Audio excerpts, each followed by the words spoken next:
Hello everyone, welcome to our audiobook channel. If you enjoy this story or want to hear more exciting content, don't forget to like, subscribe to the channel, and leave a comment. Your feedback helps us improve and bring even more captivating stories. Enjoy listening. Ghost in the Forest: The Horror Secret of the Old House is a book about a young woman who clears out her dead grandmother's home in rural North Carolina. She finds long-hidden secrets about a strange colony of beings in the forest. When Mouse's father asks her to clean out her dead grandmother's house, she agrees. After all, how bad can it be? The answer: pretty bad. She was a hoarder, and her house was filled with useless junk. That's terrifying enough, but there's more to it than that. Mouse stumbles upon her uncle's diary, which at first seems to be filled with meaningless grumbling until Mouse encounters some of the terrifying things he describes himself. Alone in the woods with her dog, Mouse finds herself facing a series of impossible horrors, because sometimes the things that go bump in the night are real and they're looking for you. And if she doesn't face them head-on, she might not survive to tell the story. 1. I am going to try to start at the beginning, even though I know you won't believe me. It's okay. I wouldn't believe me either. Everything I have to say sounds completely barking mad. I've run it through my mind over and over, trying to find a way to turn it around so that it all sounds quite normal and sensible, and of course there isn't one. I'm not writing this to be believed or even to be read. You won't find me at a book festival, at a little table with a flapping tarp over it, making desperate eye contact with passers-by. Want to read a true story of alien abduction? Want to know the secrets of the universe? Would you like to find out the real truth about the transmigration of souls? I won't shove a glossy, overpriced book with badly photoshopped cover art at you, and you won't have to suffer through my lack of a proofreader. Truth is, I don't even know who you are. Maybe you're me. Maybe I'm just writing this to get it all out of my head so that I can stop thinking about it. That seems likely. All right. I meant to start at the beginning, and already I started babbling about disclaimers and people writing books about crystal power and the secrets hidden in the Nazca lines. Let me start again. My name's Melissa, but my friends call me Mouse.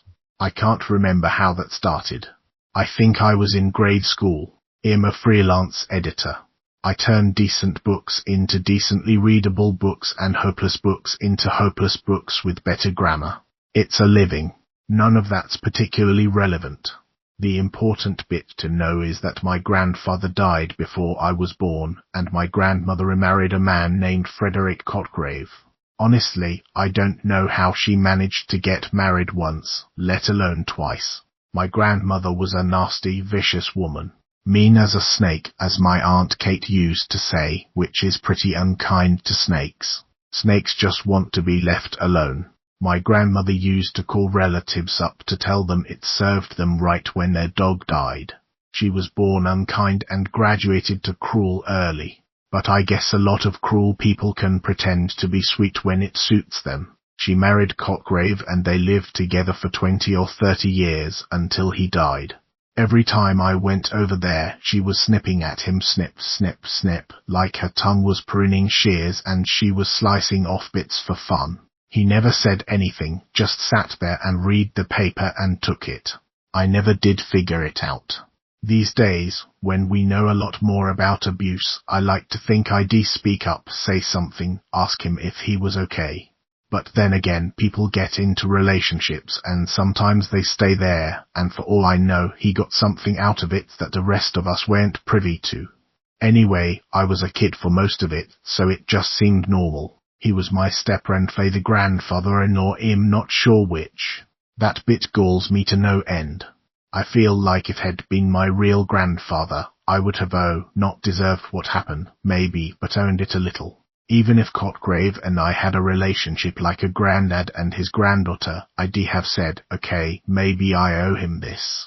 But it's not like he ever took me fishing or taught me how to fix a car engine or whatever bullshit grandfathers are supposed to do. I don't know. I didn't have one on the other side either. My maternal grandmother was a widow, but she didn't remarry, and she spent a lot of time giving money to televangelists and telling other people about Jesus. She also believed in crystal power and aliens, come to think of it, pretty much the same way she believed in Jesus, and never saw any contradiction in the two. People are complicated. All I remember about Cotgrave was an old man with no hair reading the paper and getting snipped at. My dad said he could play a really cutthroat game of cribbage. Maybe that's why my grandmother wanted to marry him, for his sexy cribbage game. Hell if I know. The only other thing I remember about him was the sound of a typewriter. He couldn't type very fast, but I did hear the noise from his study, which was a back bedroom with ratty carpet. Clack, clack, plonk, clack. Screech of carriage return. Clack. I don't know when or how he died. I was in college and dead broke, and nobody thought I'd come back for the funeral. We went big on funerals in my family. I know some families have these massive orgies of grief, where all the third cousins come back and sob over the casket, but we're not like that. Everybody gets cremated, and then somebody takes the ashes, and after they've sat around on the mantelpiece long enough to get creepy, they get dumped in the ocean, and that's the end of that. Cotgrave had a funeral, I guess, or a memorial service or something. Aunt Kate told me that a bunch of weird people showed up. Such odd people, she said. I think he might have been in one of those societies. You know, like the Elks or the Freemasons or whatever. They weren't rude, just odd. Your grandmother was pissed. Grandma's always pissed. Well, you aren't wrong. Now, of course, I wish I'd known more about the odd people, but I doubt Kate knew anything. She probably talked to all of them and got their life story. She had that ability, but she would have forgotten it as soon as she heard it. Kate was a wonderful sounding board because she had a memory like a sieve. You could tell her anything you wanted in confidence, and odds were good she wouldn't remember it an hour later. I lived with Aunt Kate after Mum died, and she really did her best to remember things like doctor visits and parent-teacher conferences, but she wasn't always great about that either. Anyway, fast forward a decade and some change later, and my grandmother finally died. She was 101. There's a line of poetry I always think of, though I can't remember who said it. The good die first, and they whose hearts are dry as summer dust burn to the socket. Grandma burned to the socket, all right. I didn't go to that funeral, either. Actually, I don't think there was one. Dad didn't have the energy anymore. He wasn't dying or anything, but he was old. Had been over 40 when I was born, and he was 81 now, and he just couldn't deal with it. Not much point, is there, he said on the phone. The only reason anyone would show up was to make sure she was actually dead. I laughed. Dad didn't have any illusions about his mother. I still remember when I was young and Mom had just died and had asked Grandma to babysit. I marched in that evening and crawled into his lap and informed him that she was mean and I didn't like her at all. In another family, I might have been told that I loved my grandmother and was a naughty child. But my father only sighed and rubbed his forehead and said that yes, he knew what she was like, but he didn't have any other options. He took me to the library that weekend so that I could read in my room, and after a few months of that, I went to live with Aunt Kate. After I'd finished laughing, not that it was funny, but it was true, I stayed on the line and listened to Dad breathe too hard. His lungs were probably going to be what killed him. They were only a little creaky right now, but you could hear it coming, a rust down at the bottom that was going to turn into emphysema or pneumonia or just erupt one day into full-blown stage for lung cancer, no matter how many times the doctors swore that he was clear. Her house has been locked up for 2 years, he said finally. Mouse, I can't handle it. I hate to ask. It's a shit job, and I know it. I think there's a storage unit too. Somebody's got to clear them out. Sure, I said, doing frantic mental math about the projects I was working on and how soon I could wrap them up. Okay. It'll go down. You sure it'll be a mess? It's okay. Dad never asked me for anything, which is why I would have done anything for him. He sighed. If there's anything worth keeping, keep it, or sell it and keep the money. I just want it dealt with. Are you planning on selling the house? He made a short little barking sound that was a laugh or a cough or halfway between the two. I will if it's in any condition to sell. It wasn't good when we put her in the home. It might be really bad. If you get in and it's a disaster, tell me and I'll pay for contractors to go in and strip the place down to studs. I nodded on the other end of the line. He couldn't see me, but he could still probably guess. Dad and I had talked on the phone every week since I went to live with Aunt Kate, even in the days when that meant he was paying through the nose for long distance. To this day, I think we're still more comfortable talking on the phone than in person. Gar. I don't know why I'm telling you all these details. None of this matters, except maybe the odd people at the funeral. I wish I knew if there was some reason to write all this down, if including every little detail will make for a better exorcism of the events from my mind, or if I'm just stalling to avoid getting to the hard parts. Like the stones. I still don't know how I'm going to explain about the stones. But I don't have to write about those just yet, so I'll just hope that my subconscious knows what it's doing. One of the ironies of this situation is that I actually remember thinking, well, the old bat did me a favor at last. It was a good time for me to get out of Pittsburgh. I'd had a relationship end rather badly, and oh, you know how it is. You're gritting your teeth when you see them together in public and insisting that you're still friends, while thinking you cheating son of a bitch behind your eyes, and you know that there's a very good chance that you're going to start behaving badly. So I put my dog in the truck and packed up a suitcase full of clothes, asked my Aunt Kate to keep an eye on the house, and drove down to North Carolina. It's a long drive. It's pretty, actually, if you go through West Virginia, but of course then you're in West Virginia. Lots of deep mountain hollers, and I guess the etymologists are still fighting over whether the word comes from hollow, which would make sense, or hollerin', which is a faux-cut form where people yodel at one another. I stopped regularly, both because I was drinking a lot of coffee and to take Bongo out. Bongo's a redbone coonhound, and he was named after the antelope, not the drum. They are the same color, and if you've ever seen a coonhound run, they bound like an antelope, hence Bongo. I have had to explain this more times than I can count. Bongo's a rescue. I got him as an adult, and he's starting to go a bit white around the muzzle now. He's not that smart, but he can detect if a squirrel passed by at any point in the last millennium. There's a tree in the backyard that he chased a possum up once, and he has visited it faithfully every day for the last 2 years on the off chance that the possum has come back. I have no idea what he'd actually do if he caught a possum, lick it to death, probably. Coonhounds usually get dumped when they turn out not to be very good hunters.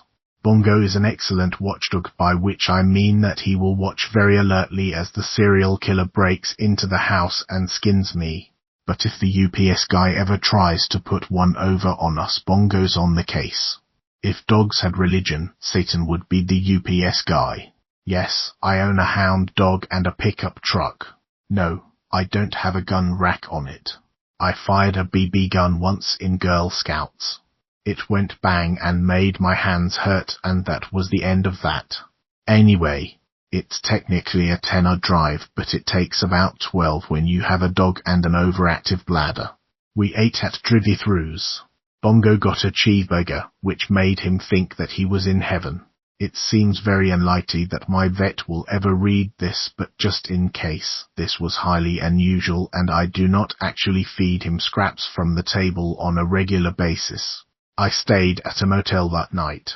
I didn't want to face whatever might be in my grandmother's house, squatters, or hoarding, or feral cats, or whatever after a long drive.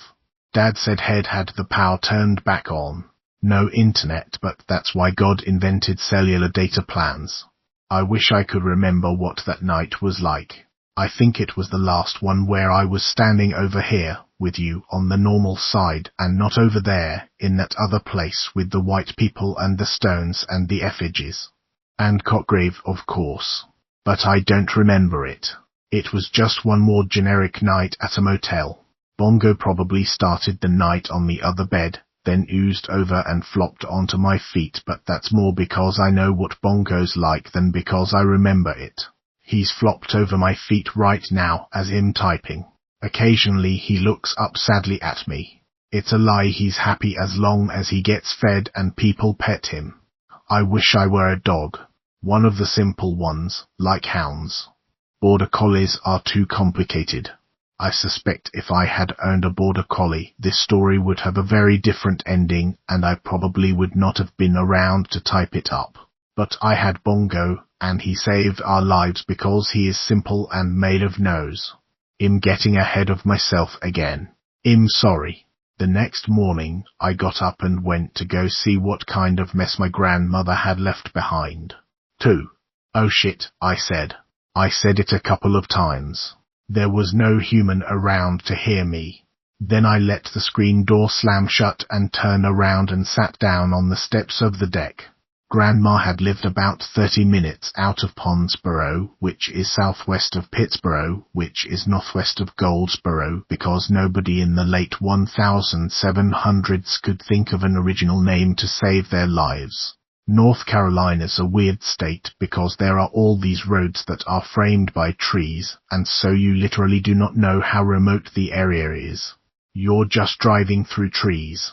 The woods, once you cut them down, grow up again in a dense tangle of kudzu and buckthorn and honeysuckle and loblolly pines. You can't see through them. At any given moment, you could be surrounded by 1,000 acres of uninhabited woods, or you could be 30 feet from a business park full of IT professionals.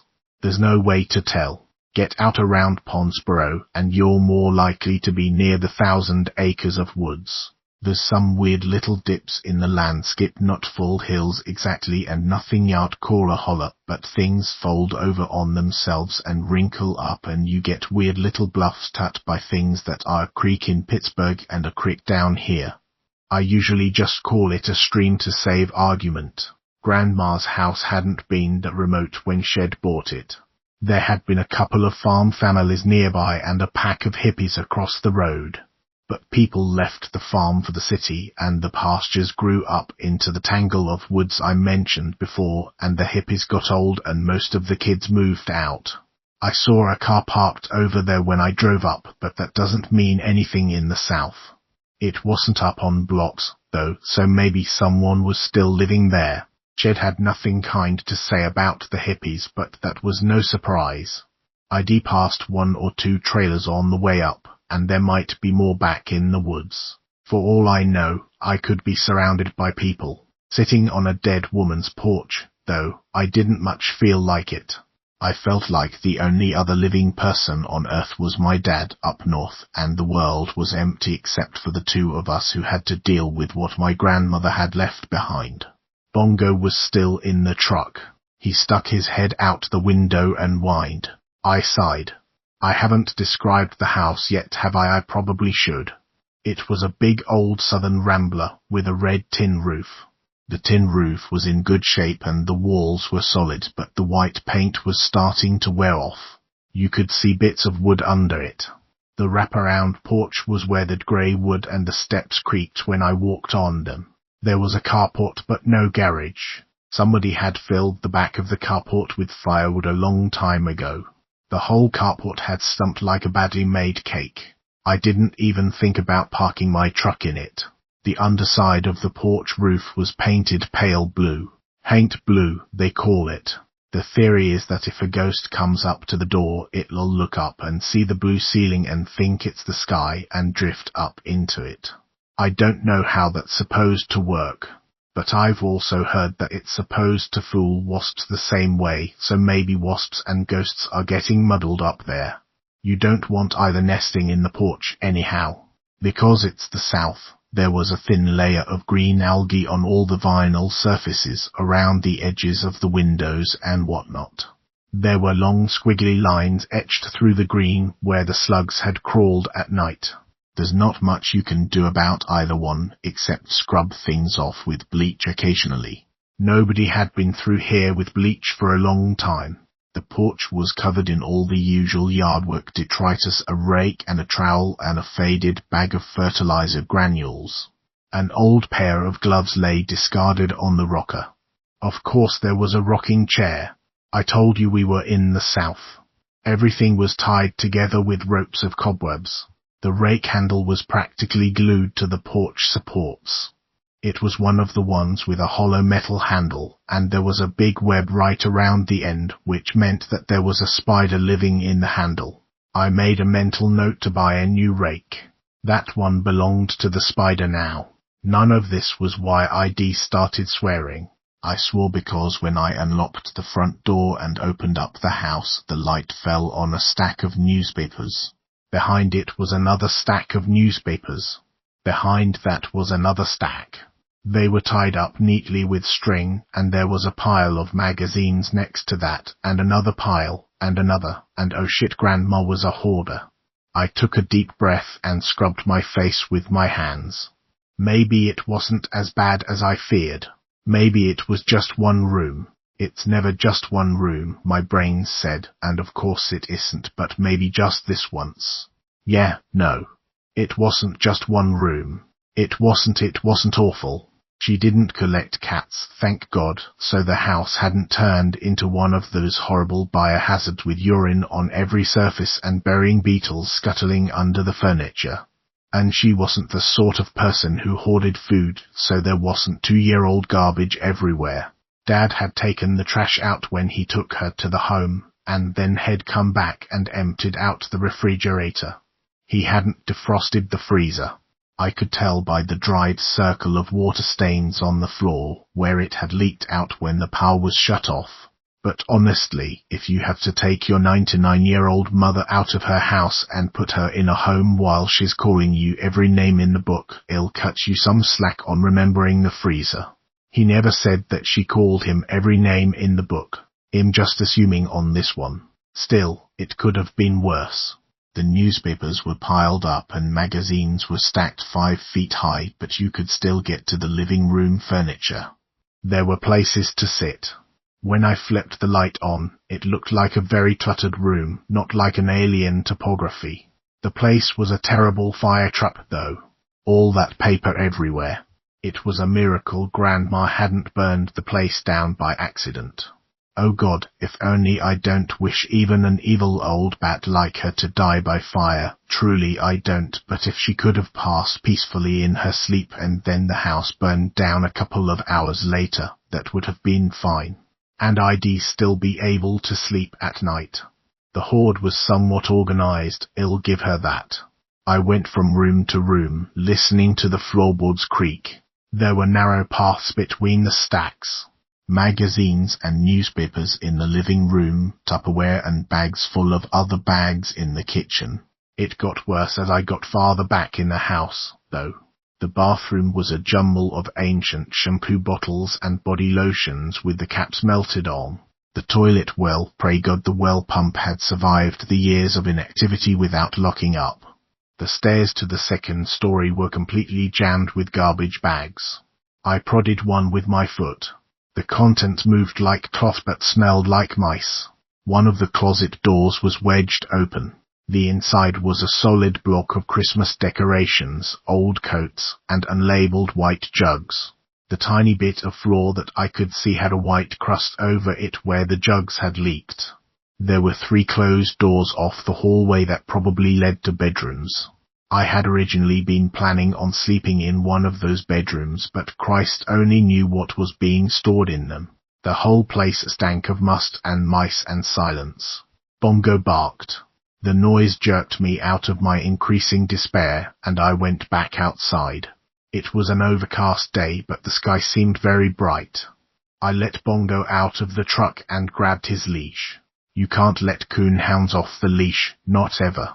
They'll smell a rabbit and wind up in the next county.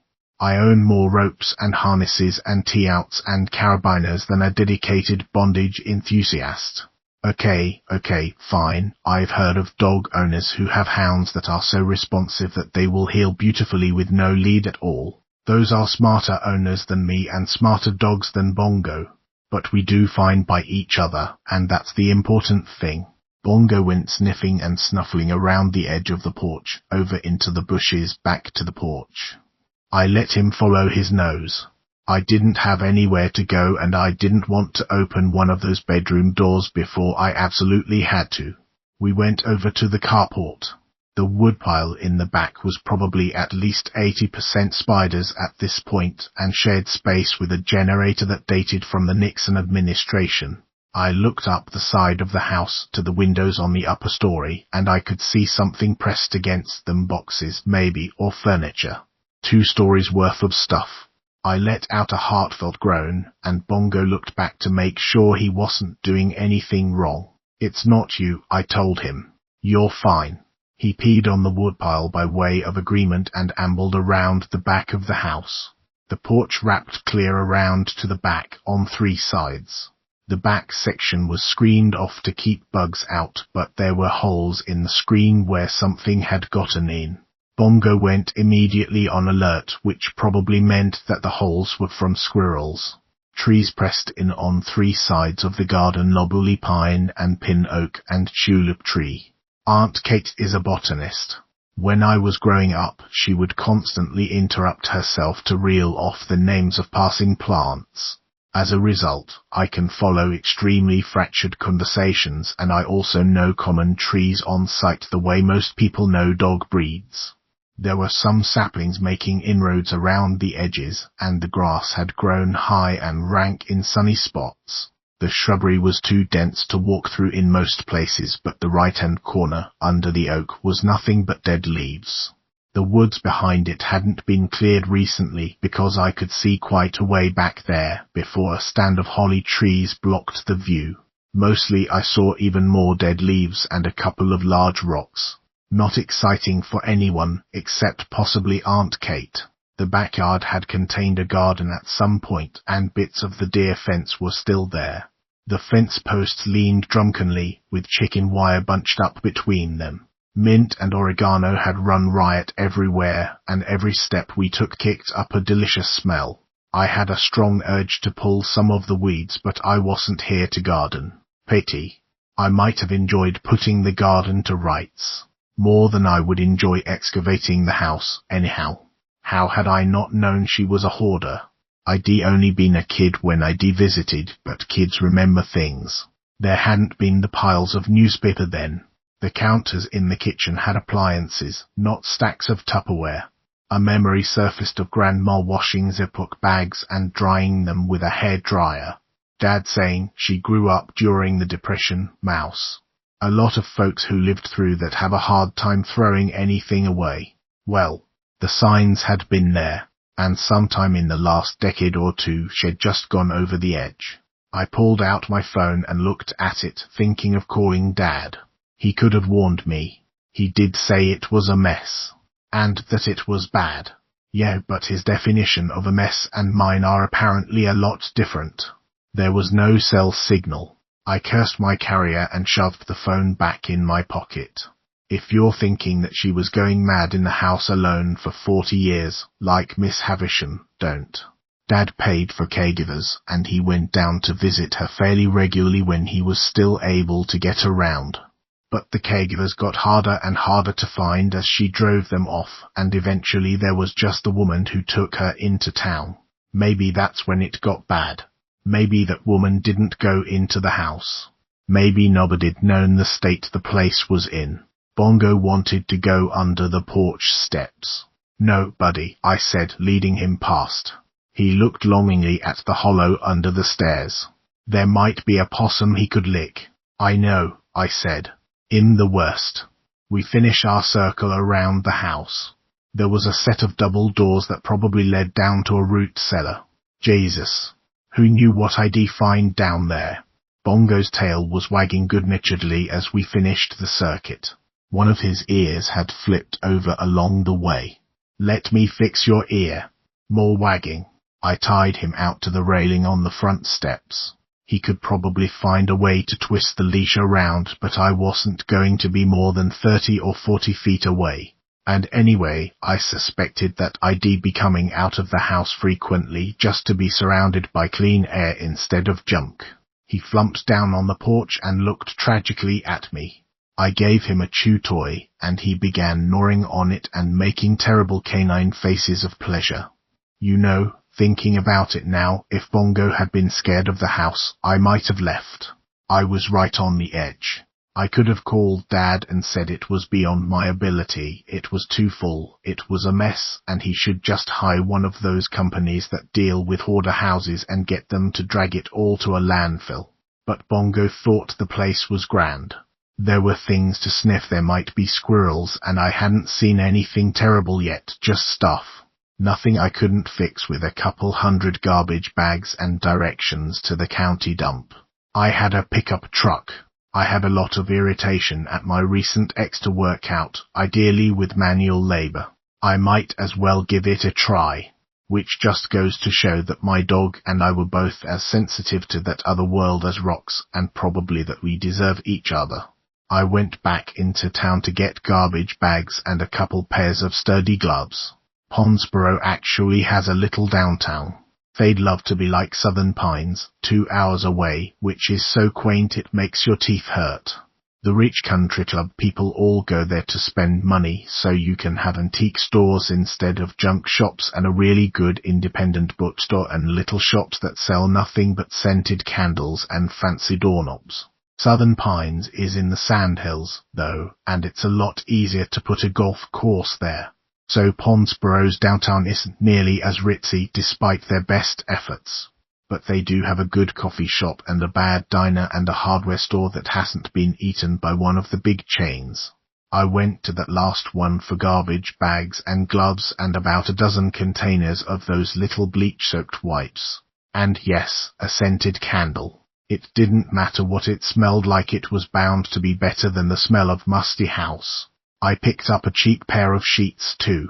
They were red flannel with a Christmas-tree pattern, and since it was now late March, they were on deep clearance. I felt weird enough about sleeping in a dead woman's house without sleeping on her sheets. Even if I found a clean set in a closet, they would smell like the house or worse, like her. I'd rather have Christmas trees. The barista at the coffee shop was a cheerful goth woman with hair dyed black in back and hot pink in front. She skillfully extracted the reason I was in Ponsboro, how long I was staying, and who my grandmother was. Oh, she said, when I said her name. Old Mrs. Cotgrave, she's dead. Hard to believe, isn't it? I said into my latte. She used to come in here. She was I could see her trying to decide whether or not to be diplomatic. A raging bitch, I imagine, I said. I'm sorry. The barista grinned. Well, yes. And a lousy tipper. I'm sorry about that too. I sighed. It wasn't just you. She was an awful person. Some people are, she said sympathetically, and gave me a warm-up on the latte when I got up to leave. I made a mental note to come back, and not just because the coffee shop had Wi-Fi. Bongo enjoyed the drive back. He stood with his front feet on the central armrest and gazed out the front. If I get in an accident, you're gonna go right through the windshield, you know. He ignored this. I looked in the rearview mirror and got a great view of the dog's forehead. Once we got back to the house, I let him come inside with me. He walked around sniffing. The smell of mice was much too exciting, and I had to haul him away from the bags on the staircase. Oh well. It's not like he can make much more of a mess. I pulled on the gloves.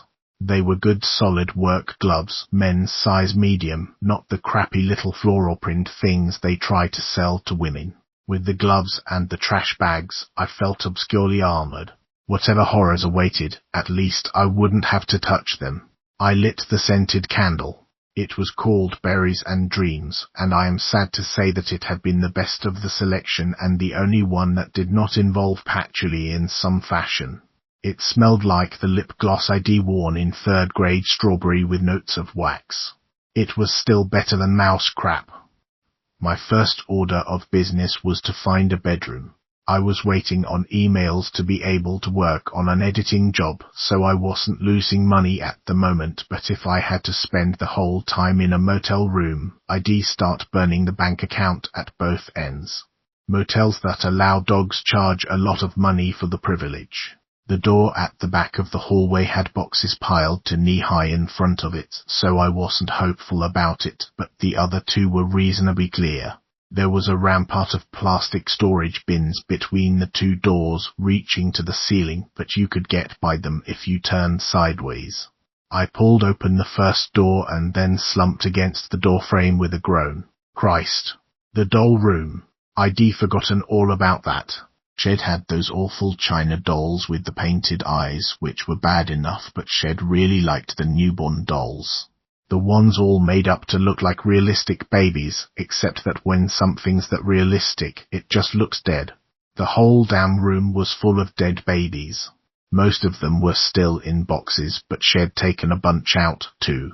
Then Shed stacked the other dolls in front of them, so all you'd see were horrible, hyper-realistic faces peeking out from behind the edges of boxes or piled together. It looked like a monument to infanticide, and also to the astonishing holding capacity of clear plastic bins. On the far side of the room, over the sea of babies, was a tall built-in storage cabinet running to the ceiling. The China dolls stood inside that, in their little shoes and little coats, their hair dusty and immaculate. I remembered her taking me into the room, you could see the floor then, and showing me the dolls and then telling me sternly that they were not for playing. I can still recall feeling embarrassed and resentful about it because I wouldn't have wanted to play with her stupid dolls anyway. I much preferred stuffed animals, and China dolls are creepy no matter what age you are. They hadn't gotten any less creepy. They stood in the case like objects of worship, surrounded by infant sacrifices. There is probably a sum of money that could have incited me to sleep in that room. I am not wealthy and I can be bought, but it would be up in the thousands. Easy but not cheap. Since no one was appearing to proffer large sums of money, I shut the door to the room again and leaned against it, shuddering. The old woman, wandering around the house for years buying dolls that looked like infants. For the first time I started to feel a little guilty. Possibly you think that I should have been feeling guilty long before this. Maybe you think I'm a terrible person. My grandmother, after all, had lived alone for years and had died unloved. She was my blood kin. I should have been coming down to visit her, and I don't know, reading aloud to her or something. That seems like it would have been an excellent way to get a book thrown at my head. You have to understand, it's just not how my family works. We don't stay where we aren't wanted. Grandma had made it clear that she wanted nothing to do with me, and if somebody wants nothing to do with you, you leave. We are a family that divorces quietly and without contest. If someone says they are done with us, we take them at their word. But the corollary to that, I suppose, is that we return just as quickly and with just as little fanfare. My dad and my stepmother, Sheila, were separated for nearly 7 years, and then one night she called him up and said, "Please come get me." And he did, and they've been together ever since. I resented that at the time, but she takes good care of Dad, and after a while that was the only thing that mattered. If Grandma had called me up in the middle of the night at any time in all those years and said, "Mouse, I need you here," I would have come. I would have gotten in the car and driven all night. I didn't like her and I didn't love her, but I would have come because she'd asked. But she never asked. Should I have known somehow, but I hadn't seen her since I was 7 and she babysat me after my mom died when Dad couldn't afford a sitter. That had been so sufficiently awful that I'd been relieved to go live with my mom's sister, Aunt Kate, even if it meant that I saw Dad only on weekends. I hadn't spoken to her since I was 17 and called her to ask if she wanted to attend my high school graduation. She had snorted at me and said that she didn't know why I was bothering to graduate.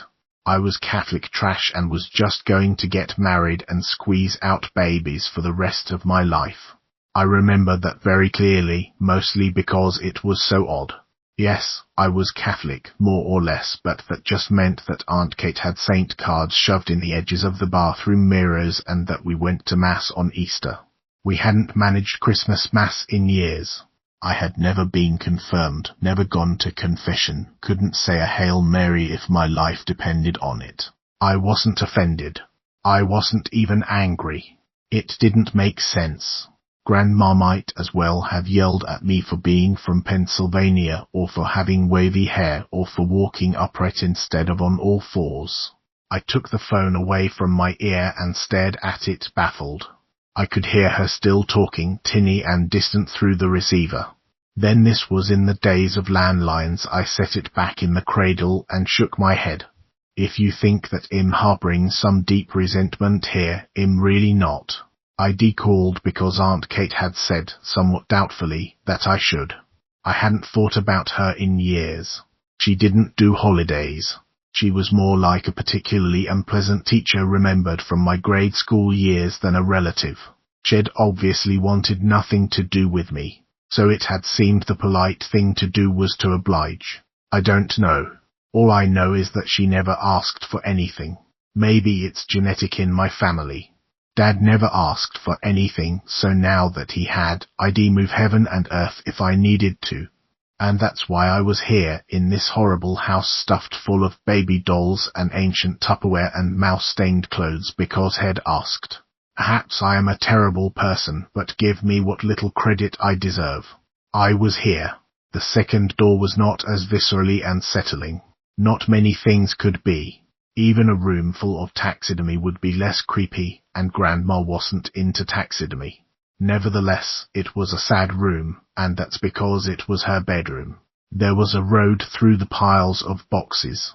The bed itself was covered in old clothes and newspapers, but I could see a deep hollow where she'd slept, the sheets bunched up around it. It hadn't come out, even after 2 years of absence. Clothes lay draped over every surface, interspersed with boxes of coat hangers. The closet had a folding door that had come off its track but was held in place by a tower of shoe boxes. There was a large box next to the door, unopened. The outside proclaimed it as a foolproof closet organization method. The bottom was stained where water had soaked into it, or maybe it was mouse urine. I made a noise in my throat. I couldn't tell you whether it was a laugh or a sob, and I shut the door again.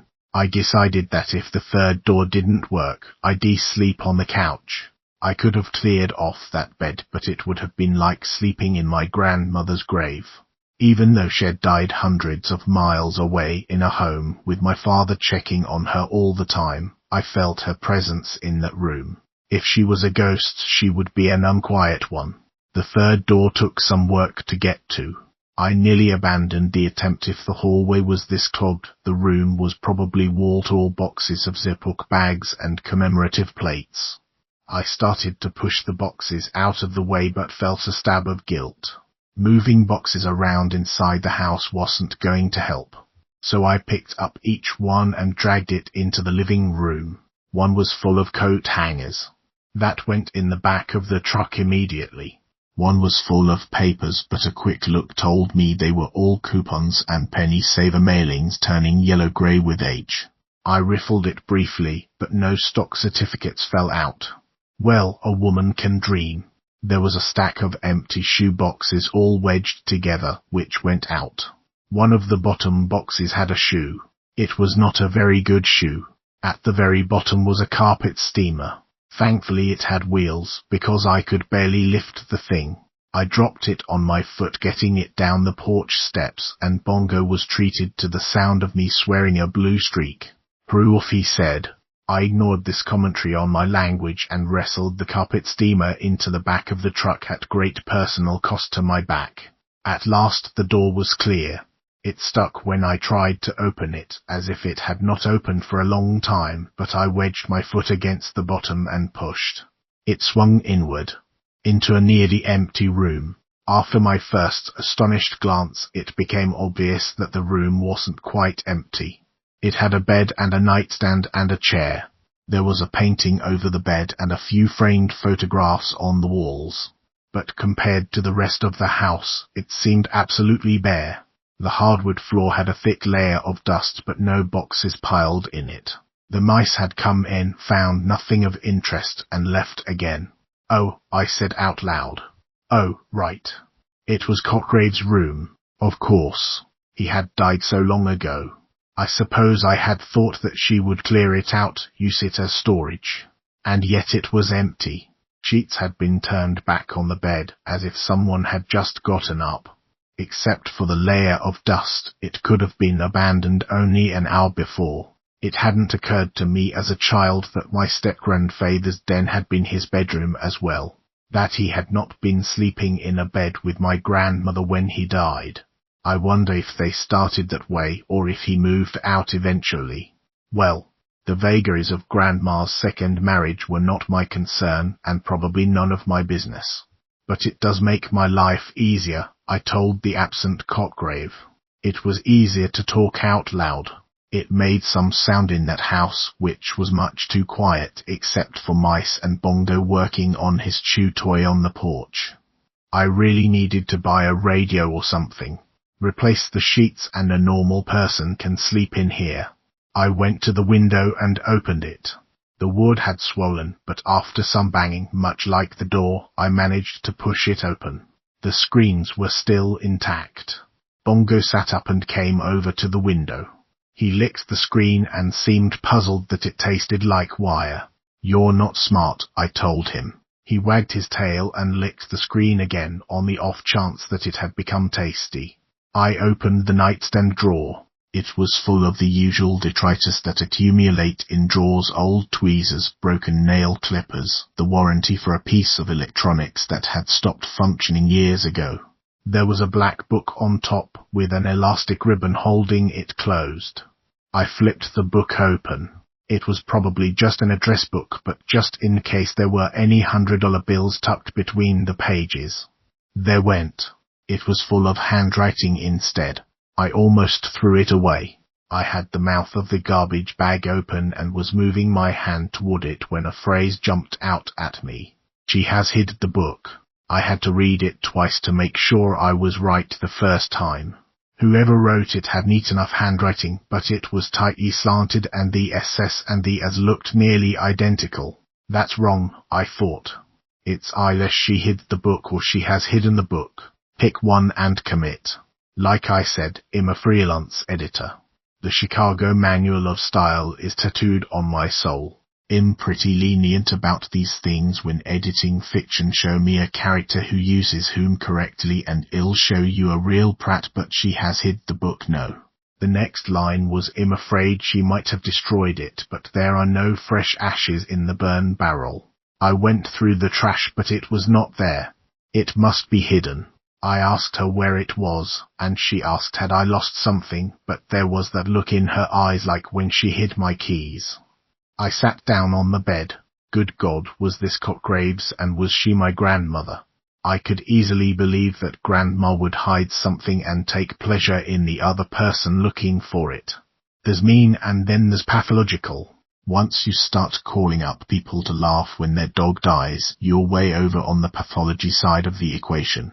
On the other hand, Cotgrave had been getting on in years himself, and lots of old people get paranoid that other people are stealing things from them. I couldn't swear that Grandma was doing any such thing just because she was a nasty piece of work in other regards. I flipped to the next page. Still can't find the book. Checked all the shelves. Shades of the purloined letter. I won't leave without it. It's the last I've got of Ambrose. Cotgrave was clearly a trusting soul. Had left the journal in his nightstand, and if Grandma was hiding his stuff, you'd think he'd realize she was probably reading this. Poor guy. I turned the page again. They were old and stuck together, so I had to tug my glove off to do it. It's in my head again, like a song that keeps replaying. When that happens, I read it in the book, and that makes it stop, but now I can't. This must be what going mad feels like. I made faces like the faces on the rocks, and I twisted myself about like the twisted ones, and I lay down flat on the ground like the dead ones. That seems to have helped. Maybe if I read it written here, it'll stop. At first I thought that this was the moment when it all went bad. If I had shoved the book in the garbage bag before I read that, maybe it would have come out differently. If my stupid editor brain hadn't kicked in when I had opened the journal, maybe I would have been able to walk away. I can see myself, when I think of this, sitting on the bed, one leg tucked up under myself, the garbage bag draped over my other knee. I see myself from the outside, like a stranger woman in her mid-30s, gaining weight no matter how often she takes the dog out jogging. Wavy brown hair, with a few strands stuck to her forehead and dust smudged across her face. And in her hand the little black journal. But now, writing this, I think maybe it wouldn't have mattered.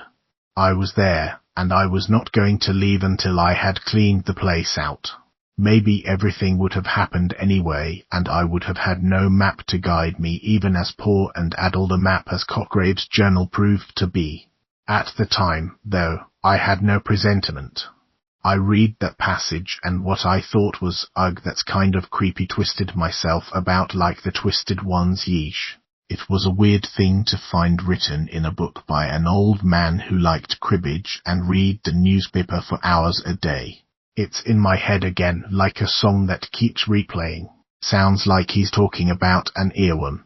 Poor soul. Lord knows I'd had songs stuck in my head before. TV theme songs were particularly bad. One time I wandered around for nearly 2 weeks humming the theme to Cheers until I had to sit down and actually watch an episode or go barking mad. This didn't seem much like a song. Then again, I've known people who get poetry stuck in their head. My college roommate used to recite Poe's El Dorado, and I don't think she even knew she was doing it sometimes. Of course, she was an English major. I didn't have time to keep reading a journal. I had a house to clean. I set it down on the nightstand and finished emptying the drawers. The closet was as bare as the rest of room. A few suits of clothes. A pair of bedroom slippers and a pair of scuffed leather shoes. 3-time life books on World War Roman II, but that probably didn't mean anything. Books on World War Roman II appear spontaneously in any house that contains a man over a certain age. I believe that's science. On the far side of the top shelf was an ancient manual typewriter. I groaned. It had to weigh a ton. Just looking at it made my back hurt. I was going to have to get on a chair, lift it out at shoulder height, and probably drop it on my foot in the process. Well, that was a concern for another day. I stuffed everything I could lift into the garbage bags, stripped the bed, and hauled the bag out to the truck. "Simon Bongo, let me show you the new digs." Bongo seemed cautiously pleased. He got up on the bed and made putting the sheets on extremely difficult anyway. I resigned myself to the red Christmas tree sheets smelling like hound. Most of my stuff does. For my next trick, I told him, I'm going to see if I can't excavate a counter in the kitchen. He accompanied me to the kitchen, discovered that I wasn't doing anything that would result in dog treats, and slumped to the linoleum with a tragic sigh. Unfortunately, there was only one bare patch of linoleum, so I was stepping over him every time I turned around. "You're not helping." He let out another sigh. Occasionally my dog sounds like he is deflating. I tried to sort Tupperware for about 5 minutes. Then I gave up and just swept the stacks into garbage bags. Bags full of wadded up plastic bags got the same treatment. I can see the reason for keeping plastic bags around, but my grandmother had more than her own body weight in the things. I tried to think of a song to sing. I really had to get a radio for in here. The house was too quiet. And I twisted myself around like the twisted ones. That wasn't a song. I dismissed it and started the first song I could think of, which was one we sang at camp approximately 1,000 years ago.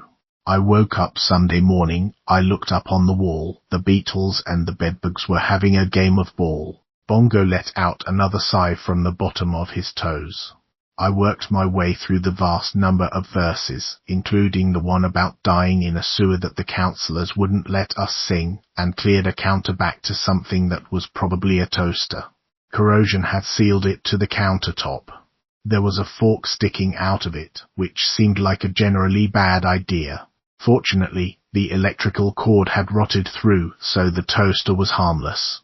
I was a little more concerned about the cord that was still sticking out of the wall socket. There were 2 microwaves stacked on top of each other. One looked to be made of plastic and one looked like it was made to withstand the atomic bomb. Somehow I got about half the kitchen counters cleaned without electrocuting myself. The metal microwave was incredibly heavy. I made a mental note to go rent a handcart. I also uncovered a mouse nest and about 20 containers of ant poison, which sealed my resolve not to let Bongo run around loose in the house. I opened the refrigerator. It looked very dirty, but the air inside was cold. I dithered over scrubbing it out. Did it matter? It was ancient, and I was here to throw things away, but eventually decided that I didn't want my food to sit in a fridge that was covered in stains and mold. It occurred to me, somewhat belatedly, that there's a disease you get from mold that lives in closed-up refrigerators. But I was down on my knees wielding little green scrubby pads, and whatever it was, I was probably thoroughly exposed. So, oh well. By the time I finished with the fridge, it was getting dark. I got back in the truck and drove into town for a drive-through meal eaten in the car. Bongo got another illicit cheeseburger. I would have to pick up groceries tomorrow, but the idea was exhausting. We went back. Well, home is the wrong word. We went back anyway. ID left the porch light on and most of the lights in the downstairs. From outside, it looked almost like a normal house with warm light spilling through the windows. Moss banged at the porch light. I sat in the car so long, looking at the house, that Bongo got bored and began chewing on his nails. So I sighed and pulled the keys out of the ignition and grabbed my suitcase out of the back seat. Simon, boy. Let's go. Clutter aside, the house seemed solid enough. Probably wasn't going to fall down on my head. If I could just clear the junk out, we could put it on the market. Dad had made noises about splitting the money with me, and I sure wasn't in a position to turn money down. I told myself all this 3 or 4 times as I slogged up the steps, Bongo yanking at the leash. 3. Cotgrave's room still smelled of dust and mice. I thumped my suitcase down on the floor, dug out toiletries, considered the state of the bathroom, and decided to brush my teeth tomorrow morning with bottled water. I lay down on the bed. The mattress had a body-shaped dent in it that I didn't like to think about much. Still, it was probably better than the couch. Bongo leapt up on the bed and arranged himself in a neat ball. Then he farted. Dah! I made yet another mental note, this time to buy even more scented candles. Perhaps incense. Perhaps a gas mask. I retrieved the scented candle from the kitchen. This required me to turn on every light in the hall, partly so I didn't trip over anything, partly because I didn't like the shapes the piles of boxes made in the dark. I checked the front door lock several times, just in case. Since I had to keep the door to the bedroom closed, the smell hadn't dissipated. I was going to have to burn the candle and stay awake while I did it so that the whole place didn't go up in flames. I had brought my reader. That would have been useful if ID had any Wi-Fi to download books with. ID finished my last one over lunch. For lack of anything better to do, I picked up my step-grandfather's journal and began to read. The pages weren't dated, so I had no idea how much time had passed between entries. He had changed pens, though, whatever that meant. Still haven't found where she hid the book. Should never have married her. No shit, I thought. She had that power, though. They didn't come around her. Needed that. Didn't realize what she was like. I had no idea who they were that didn't come around her. Probably Cotgrave's family, but really, it could have been anybody. Grandma had that effect on people.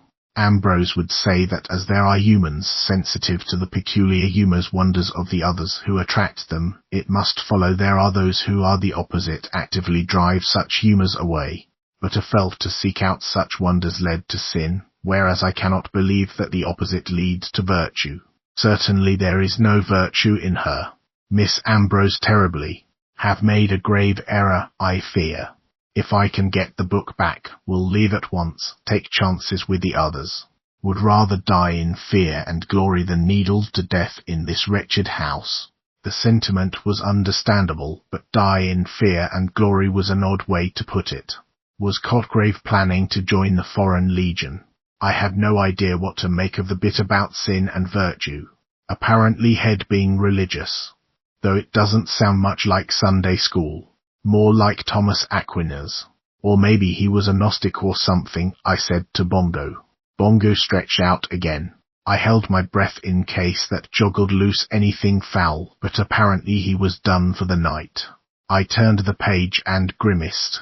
I made faces like the faces on the rocks, and I twisted myself about like the twisted ones, and I lay down flat on the ground like the dead ones. Again I thought. Cotgrave was obsessed. Reading it here doesn't last as long as reading it in the Green Book. Only 2 or 3 days, not weeks. Writing it down lasts longer, though. I can go almost 2 weeks if I write it down. It occurred to me again that Cotgrave might have been suffering from dementia. He had been very old when he died, hadn't he? I had no idea how old, come to think of it. If he'd been the same age as my grandmother, then somewhere in his 80s, maybe certainly old enough for the wires to start getting crossed. Then again, Dad was in his 80s, and he was still rather frighteningly sane. Grandma had been too, except for the hoarding, and the hoarding probably wasn't related to old age. And I twisted myself about like the twisted ones, and I lay down flat on the ground like the dead ones. Ugh. Well, I could see how he got that stuck in his head, I suppose. It didn't exactly have a rhythm, but it had an intrusive quality to it. Like when you stand on the edge of a high place and your brain whispers to you about jumping. Had started going for walks just to get out of the house. Sometimes she won't let me nap. I go into my room, but she bangs on the door to make sure I'm not sleeping. Don't want her in the room any more than necessary. Took a nap in the woods yesterday. Not a good idea, probably, but was so tired. Poor old soul, I thought. It was painful to read. My grandmother had been such an awful person. Even knowing that he'd died years ago and nobody was interfering with his sleep now, I felt bad for Cotgrave. I wondered if Dad had known about this. I had been in college, maybe even high school, in another state. I couldn't have prevented it, but I wish someone had called the state about elder abuse and taken the poor man away, though maybe he wouldn't have wanted to leave since he still hadn't found his book. Should probably write down everything I remember of the Green Book in case it really is lost. She keeps the living room clean for her son, but the closed rooms are a monstrous clutter. Place may burn down and the book lost. Would have to hide the manuscript somewhere, though. If she found it, she'd hide it too, just to spite me. Wish there was someone I could mail it to. Ambrose has been dead so long, should have asked him about other students. But he sent me the book. I wish I'd never read any of it. The rest of that page was blank, except for a little Kilroy was here doodle at the bottom. Would you find it odd that the doodle nearly made me cry? Maybe. Maybe not. Maybe you understand how people work. It was such a human thing to have done. The rest of the journal could have been like reading a book, albeit one in cramped handwriting, but then there was the drawing. I de-doodled that exact thing on essays and in the margins of math homework. In fact, I stared at the page, not really seeing it. Had it been Cotgrave who showed me, it seemed like I'd always known about Kilroy, but you hardly ever saw it on the internet. I couldn't remember my father drawing one ever. And Aunt Kate had laughed when she saw one of mine and said, "Wow, that takes me back."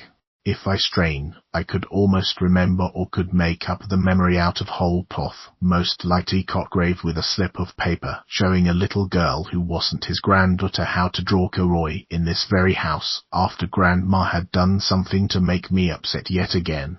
I couldn't remember why I had been upset. Too many things to choose from, probably. I had been close to crying, hadn't I, but just old enough that I didn't want to cry in front of my grandmother. So I had run outside, and Cotgrave had been sitting on the porch in a rocking chair, and he had looked at me and said something. Don't mind her. She's a spiteful old bitch. The obscenity had shocked me and made me giggle all at once.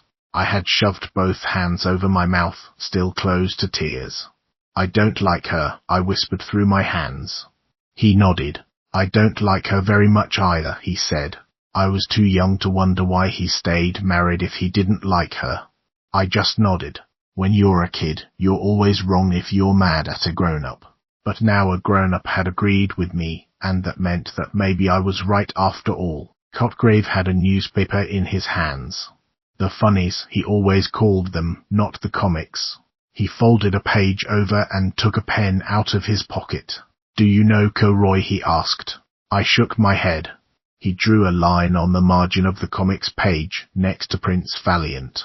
A line with 3 curved shapes in it, the longest one in the middle. I watched, fascinated, and then he drew 3 more curves and the line became 2 hands and a nose. He added a curl of hair and 2 dots for eyes. Kilroy, he said. Do it again, I said. It was like a magic trick, the way the lines turned into a person. He drew it again and then taught me patiently how to draw it myself. We used to draw this on things, he told me. Mr. Chat, we called him, but the Yanks called him Kilroy, and it stuck. You'd get to a place where you'd never been, and then you'd see Kilroy and you knew someone else had been there before you. 30-odd years later, I looked down at the drawing of Kilroy in the journal and sighed. He'd been talking about being a soldier in the war. I hadn't known that then. Oh, give it a rest. I was tired and sad, that was all, and the job in front of me was making me tired and sadder. Maybe I was just inventing tragic nostalgia where none should exist. That's enough for one night, I said. I put the journal in the desk drawer. Tomorrow I'd download a novel. A Regency romance with lots of sex and tragic misunderstandings and a happy ending like marshmallow fluff. Something kind and set completely apart from this awful house. I blew out the scented candle, turned off the light, and fell asleep at once. In the middle of the night, Bongo started whining to go out, so I got up. This is a hindbrain function for dog owners. I snapped on his leash and took him outside. The moon was very bright. The trees were very dark, but the house was brightly lit and cold blue shadows lay across the ground. I'd shoved my feet into my sandals, but I wasn't wearing socks, and the cold grass soaked my bare feet. My nightgown had Eeyore on it demanding coffee, which was adorable but not as warm as it could have been. I don't think most people can be outdoors in a strange place and not feel a little bit of trepidation. There might have been serial killers. Or bears. I don't think I'm afraid of bears, but I'd rather not find out for sure. Naturally, Bongo needed to sniff out exactly the correct place to pee. We went around the side of the house past the carport. Seriously, buddy, I muttered, and he had to stop and smell all the things. We went out into the garden while I grumbled, and then Bongo's fur went up in spikes and he began to bark. I wasn't afraid. I was exasperated, don't get me wrong, but not afraid. Because, well, it's a rock genius. Well, it was. It was a big rock about knee-high on the edge of the cleared area near the oak tree. It had been shaped into some kind of yard art. If I came back during daylight, I'd probably see that it had been carved into an American eagle holding the severed head of a terrorist or something. Grandma wasn't exactly a patriot, but she dearly loved having an excuse to hate a whole group of people. I doubt she could have hated any terrorists as much as Bongo hated the rock, though. Never mind that he'd been less than 30 feet from it a few hours earlier, that rock was now making him nuts. He was actually snarling at it, and I didn't think he knew what a snarl was. Is there a possum behind it? I tried to lead him around the rock, but he was not having it.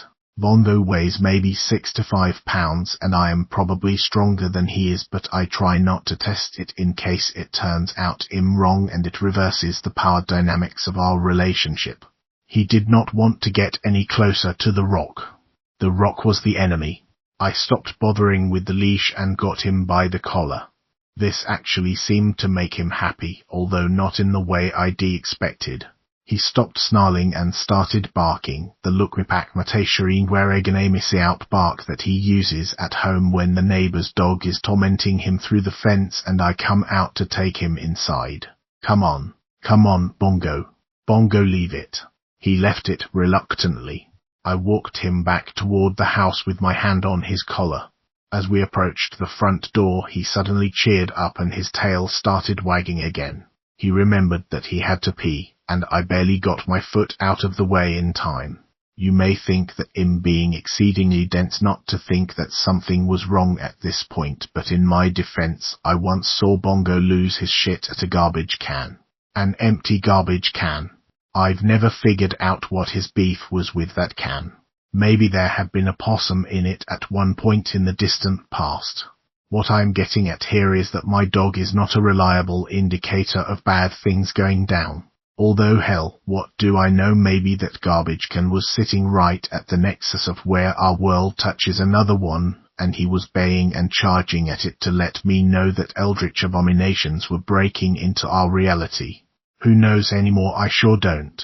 Once he had finished anointing the grass, he was happy to go back inside. The scary rock was forgotten. We threaded our way through the house and I shut the bedroom door behind me. Partly it was to keep Bongo inside, but it was also because the rest of the house felt hostile, as if the clutter was going to come oozing inside on tentacles of old newspaper and baby dolls. I kicked off my sandals and shoved my feet under Bongo's ribs. He was like a space heater, even through the blankets, and unlike my last boyfriend, he never complained about my cold feet. I fell asleep again immediately before I was even warm. Just before dawn, Bongo woke me up by leaping to his feet and baying hysterically at the window. I opened my eyes, said Jesus, and looked at the window. The moon had gone down, but the yard was bathed in that cold grey light that means you're either up too early or way too late. Something pale bounded through the yard on 4 legs, followed by another one. Bongo lost his mind. He'd start with a bark, and it would trail up at the end into a roo or o howl. Every time he bayed, he bounced on his front feet, which made the bed shake. It's dear, idiot. H-U-A-F-A-roo, he said, or words to that effect. I groaned and flailed for my phone. The screen said that it was 5:03 a.m. I groaned again, set the phone down, and poked Bongo in the ribs with my foot. Settle down. The deer are not going to come and kill us in our sleep, buddy. Bongo seemed unconvinced. He settled down, muttering in his throat, though that was probably because the deer were gone. Go back to bed, Hrwaf. I could hear all the horrible noises of early morning, the birds starting up and the spring peepers. It was frog season in North Carolina, and the frogs can go all night and half the day when they're in the mood. There was a hollow knocking sound somewhere. It sounded close to the house. Probably a woodpecker, I thought, though it was spaced out. Then again, there's a lot of different woodpeckers. The big woody woodpecker kind and little black and white ones, and one that's got a head the color of a highlighter pen. Bongo glared out the window until I fell asleep, and for all I know, he kept glaring for a long time after that. I got up around 8 in the morning and poured Bongo some dog food from the bag in the car. He looked at me sadly, perhaps wishing for more cheeseburgers. Today, groceries, I said. And a radio. I had exhausted most of the songs that I could sing, and while I have an extensive knowledge of the discography of Nirvana and 9 Inch Nails, neither of them lend themselves well to singing a cappella. And I twisted myself about like the twisted ones. I started singing something. I didn't even know what it was until I hit the chorus and discovered that it was the theme to Cheers. Bongo looked up from his food long enough to give me a disappointed look. Sorry. Once he'd finished, we headed out to the truck. There was nearly a full load in the back. Maybe the nice goth barrister could tell me where to find the county dump. As it turned out, she could, and also where to get a breakfast that wasn't watery eggs from the diner. There was a half-decent place hiding behind the gas station, as long as you weren't too picky about things like matching chairs and the existence of tablecloths. How bad is it? She asked, glancing out the window to my truck. Bad, I said. I stared into my coffee. She was a bit of a hoarder. She hissed in sympathy. I know how that goes. Ugh. At least she didn't have cats. It's just papers and clothes and a whole room full of dolls. Nothing creepy about that, she said, grinning. Not in the slightest. I shuddered theatrically, and we both laughed. Back to the hardware store I went for a radio and even more garbage bags. Then the grocery store, which was an honest-to-God piggly wiggly. The South is weird. Bongo grumbled at me for leaving him in the car even on a cool day, but when I came back with bags filled with dog treats and potato chips, he forgave me. He believes that anything that makes a plastic crinkling noise is probably for dogs. Again, on the off chance that my vet is reading this, he got that from his previous owners. I swear. I checked my phone, thinking about calling my father, but the battery was nearly dead. Damn it, I charged you last night. I hooked it up to the truck, started the engine, environment, and drove close enough to the coffee shop to get on their Wi-Fi. The email I was waiting for hadn't come through. I didn't feel like trying to call Dad and getting cut off 2 minutes in.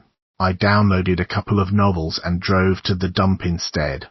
The guy at the dump helped me unload the steam cleaner. He was a grizzled old white guy in a John Deere baseball cap. You going to have more? A lot more, I said. I'm cleaning out my grandmother's place. She passed away, and there's a lot of junk. Sorry to hear that. Hang on. He went into the little office and came back out with a sticker. If she was a county resident, that's good enough for me. Put this in the truck window and you can dump for free. Oh God, thank you, I hadn't even thought about the fees. That's really helpful. He smiled. Glad to help. I'm Frank. Melissa. Friends call me Mouse. I grinned. As often as I'm gonna be here for the next few weeks, you should probably just start with Mouse. Frank tapped the rim of his baseball cap. Nice to meet you. Who was your grandma, if you don't mind me asking? Mrs. Cockgrave, I said. Off Horsebridge Road. Over by the commune. I braced myself, just in case he had opinions about hippies. Across the road and down a bit from it, yeah. He nodded. If you've got more stuff in the house you can't lift, go over there and see if Thomas is around. He'd probably give you a hand with it. I am not a fan of Southern chivalry in general, particularly the sort that involves people calling me little lady and charging me 3 times as much for car repairs, but I'll make allowances if it helps move my microwave. Thank you. God bless, he said, waving as I drove away. I checked my phone again before I got out of data range, discovered that it hadn't charged worth a damn and was also hot enough to fry an egg. Son of a bitch. I pulled over, did a quick search online, discovered that there was a known bug in the latest operating system release that made the phone run hot and burn battery like it was going out of style. They promised to fix it really soon. Great. Well, it's not like I got signal out at Grandma's place anyhow. I switched off my nicely toasted paperweight and drove. I'm going to call it home for now, with the understanding that it was not and never would be home, but there's only so many clever ways I can type it out. I drove to my temporary, not for real home. Bongo was extremely bitter about the fact that he hadn't gotten a cheeseburger this time and lay draped across the back seat while I unloaded the groceries. Presumably he thought if he just looked tragic enough, I would turn around and go back to the diner. I bribed him with a dog treat and put him on a tee out in the front yard since I was going to have the front door open for a while. I set up the radio on the clear spot on the kitchen counter. There wasn't a lot of signal out here. I got a country station, something called Scripture Talk with Pastor Jonah, a salsa station, and NPR out of Chapel Hill. It was Pledge Week.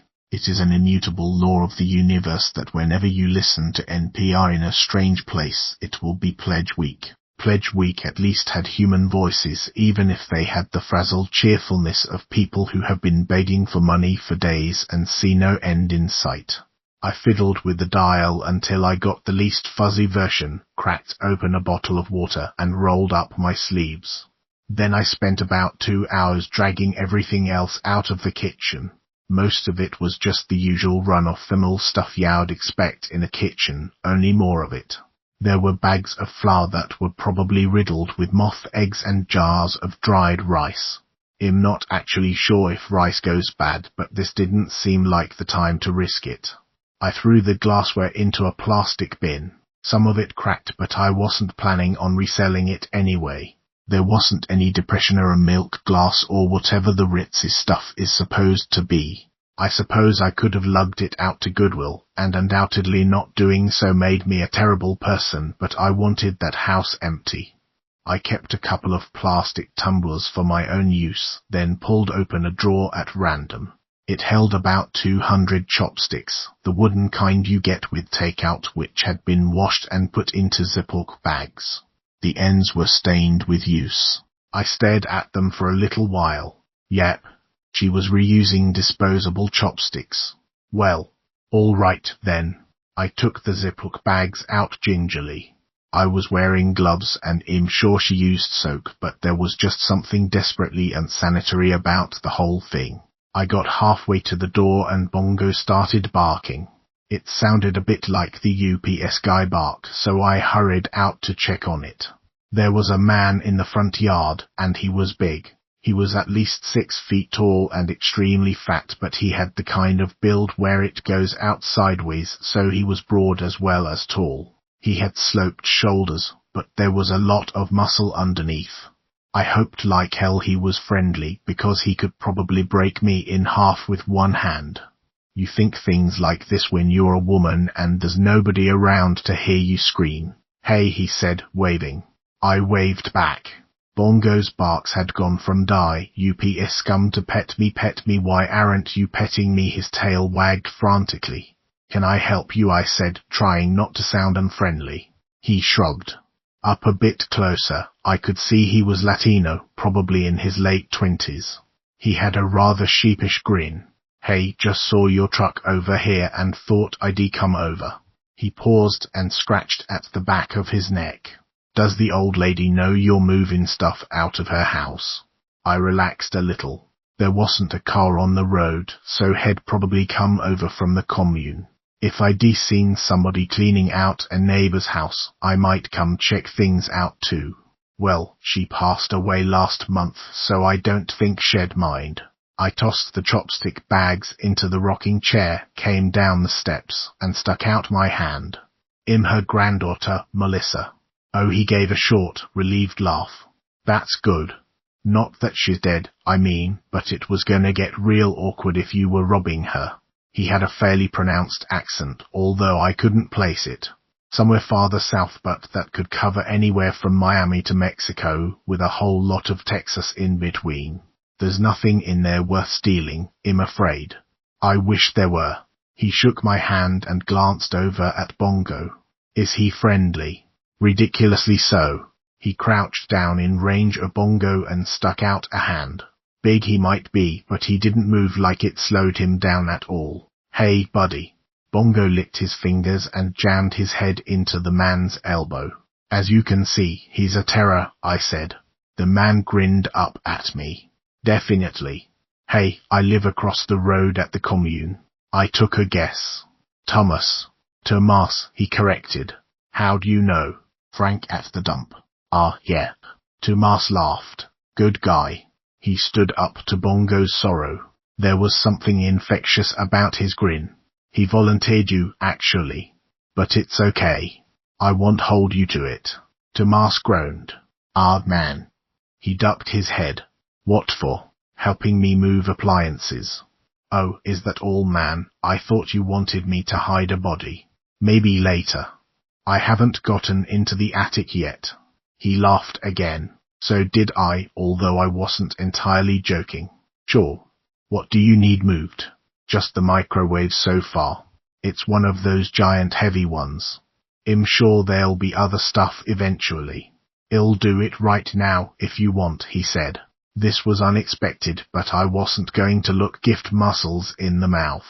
"Sure. Follow me." He got in through the door and whistled. "I know, right? Didn't know it was this bad in here." He shook his head. "I only talked to the old lady a few times, you know, man. Same here, actually. I had no idea she'd been living like this until Dad called me." I braced myself to defend my father, but Tomas just accepted this without comment. He had to turn sideways to get through the newspaper stacks. I pointed to the heavier microwave. "There's the beast." He laughed again. "No problem," he said, and picked it up as if it weighed nothing. I felt a pang of resentment at evolution for stiffing me on upper body strength.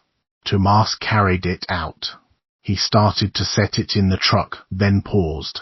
"Hey, you gonna take this to the dump?" That was the plan.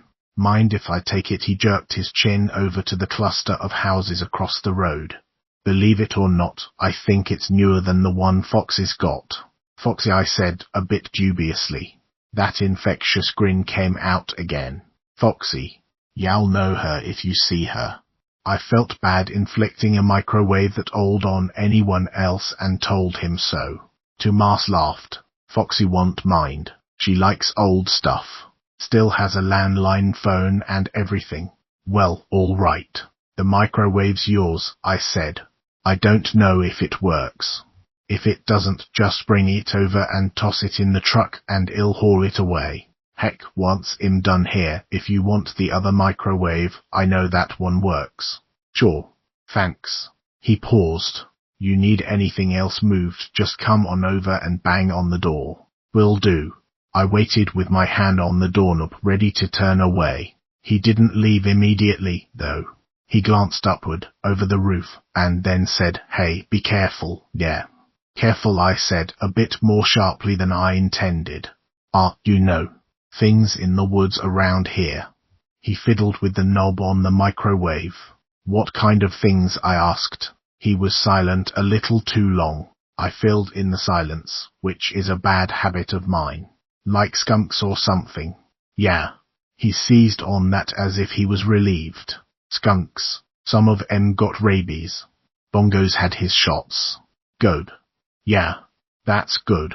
Thanks for the microwave." I waved as he ambled across the street. Had been friendly and helpful, but it had been a more awkward parting than I'd expected.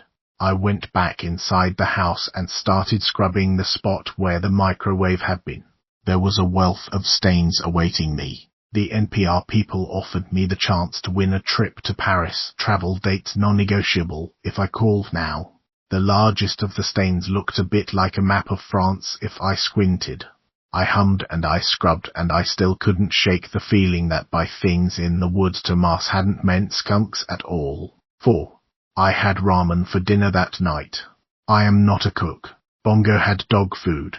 He indicated that he would be more than willing to help with the ramen, but I declined.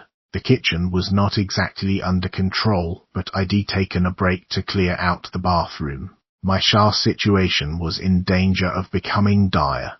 The bathtub was an exciting range of hard watercolors, and the shower curtain, well, let's not dwell on the shower curtain. I'd have to pick up a new one in town. I wondered if the hardware store had a frequent buy discount. I got enough space cleared that I could take something that approximated a shower. The hot water lasted roughly 30 seconds, and Bongo thought that the lack of curtain meant that it was doggy bath time. These are the trials of a dog owner's life. The towels, on the other hand, were unused, still with little cardboard labels on them. I'd found them in the vicinity of the linen closet. They had stiffened in the store-bought folds and smelled like dust but not mildew. Finally clean, I went to bed even though it was barely 9. I didn't feel like lugging piles of crap outside in the dark, and the truck was nearly full anyway. I settled for pulling some of the newspaper stacks out on the porch after dinner, then called it a night. I had downloaded a romance novel. The blurb promised me that it was the next best thing to reading Jane Austen, but found myself picking up Cotgrave's journal again instead. I turned the page quickly to avoid looking at Kilroy. The next page started with the binofamiliar recitation. I made faces like the faces on the rocks, and I twisted myself about like the twisted ones, and I lay down flat on the ground like the dead ones. Geez, Cockgrave, I thought you really should talk to a therapist about this. Still, it was helpful in a way. Head said that he could go almost 2 weeks if he wrote it down, so I could date the entry to a week and a half, say, Arthur Roy. Have been sleeping in the woods again. So tired. It's the pills. But if don't take them, heart gets fluttery. Wish she would let me sleep. Even doctors said was fine to nap, but she won't let me. Just meanness. Sleeping in the woods bad idea, know it, can't help it. Starting to dream about them. Not like nightmares, but think they're watching me. They're close. These hills are full of them, I think. Won't get too close to her, same way I wouldn't get close to a dead skunk. Not scared, just don't like it. But if I sleep outside, then they find me. They must know. Green Book must have left a mark on me. They're watching. If had the book, could maybe find the signs to keep them away, but can't remember now. Poppets made of beeswax and clay, but could be what summons them instead. So tired all the time. I stopped reading and petted Bongo instead for a minute. Poor Cockgrave. It read like dementia or like the pills he was on were making his mind wander. There was absolutely no excuse for Grandma not letting him nap, though, the mean old bat. That was just cruelty. Aunt Kate had dated a guy for a little while, when I was about 9, who was weirdly controlling about food. I went into the kitchen to get a piece of toast for a snack, and he freaked out because he was going to cook dinner in a few hours. Like a fallen toddler temper tantrum freak-out, slamming drawers and yelling that he didn't know why he bothered. It was nuts. I stared at him with my mouth open, and then Aunt Kate told me to go outside. I could still hear the yelling, but he didn't come back around. Being 9, I got it into my head that I'd made them break up because I wanted toast. Kate had to sit me down and explain, as best she could, that Head had some issues, that was the word she used around meals, because of the way he was raised, and that it wasn't my fault and no normal person would have a problem with a kid wanting a snack after school. And thanks to you and your toast, I found out right away that I didn't want to date him, she said, hugging me. I could have wasted a lot of time otherwise, and life's too short for people who throw fits over little things. You did great, and then we had toast for dinner, with butter and brown sugar and apple pie spice on it, and watched movies. Aunt Kate was really good at that sort of thing. I suppose it's possible that Grandma had some issues around napping like that. I could have asked Dad, but that would have been a really awkward conversation to have, and what would I do with the information? Feel slightly more conflicted about a dead woman. I sighed and went back to the journal. There was a gap of presumably about 3 weeks, during which he wrote nothing but his litany about the twisted ones twice, and then the narrative started up again. Found my old typewriter. Had hoped that she'd put the Green Book with it, but no luck. Will write down as much as I can remember. Easier to type it out. Must do something. Slept in the woods yesterday and woke up and one of them was right there. Went away somehow but saw the whiteness leaving. Getting creepy, Cockgrave, I said. It was even creepier because he never said what they were, other than a figment of an increasingly demented mind.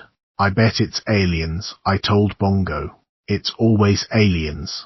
Bongo had no opinion. I heard the knocking sound again. It was a perfectly normal out-in-feuds sound, but it made me jump because I wasn't expecting it. Great. Nocturnal woodpeckers. Just what I needed. Should have stayed in city, but might not have worked. Woman in story in Green Book lived in town, was burned in town square, so must not have minded. Had hoped when left Wales that would not see again. No white men in this land, only red Indians, so no white people, surely. Don't get racist on me, Cockgrave, I warned him. I know you were a product of your time and all, but if you start spouting white supremacist nonsense at me, I'm gonna go read my Regency. Either his mind was wandering even farther afield than usual, or he meant something that wasn't coming through the text. Cotgrave had been getting up there in years, but he definitely didn't date from Plymouth Rock. There were plenty of white men in the land when He'd come over from Wales. I hadn't actually known that He'd been Welsh, come to that. Cotgrave wasn't the sort of name I associated with Wales. Needed more LS and Ys and maybe a couple of FS. The frogs were going at it again. They stopped whenever the woodpecker started, though, and took a minute to get going. Did woodpeckers eat frogs? I dunno. Maybe if you're a frog, it doesn't pay to stick around to find out. It wasn't rhythmic at all. It went tap tap a tap tap tap tap tap tap tap, and sometimes it sounded like there was more than one. It's a woodpecker, I told myself. Or something like it. Unless it's a bug. They've got all the bugs in the world out here. I'd already learned that if I left the lights on in the house, I'd get things on the window that were covered in legs and feelers and wiggly antennae. It made me feel like I was living on the wrong side of a terrarium. I'd caught fireflies out here as a kid and let them go again. I'd forgotten that there were a lot of bugs that were nearly so charismatic. Tap tap tap tap tap tap.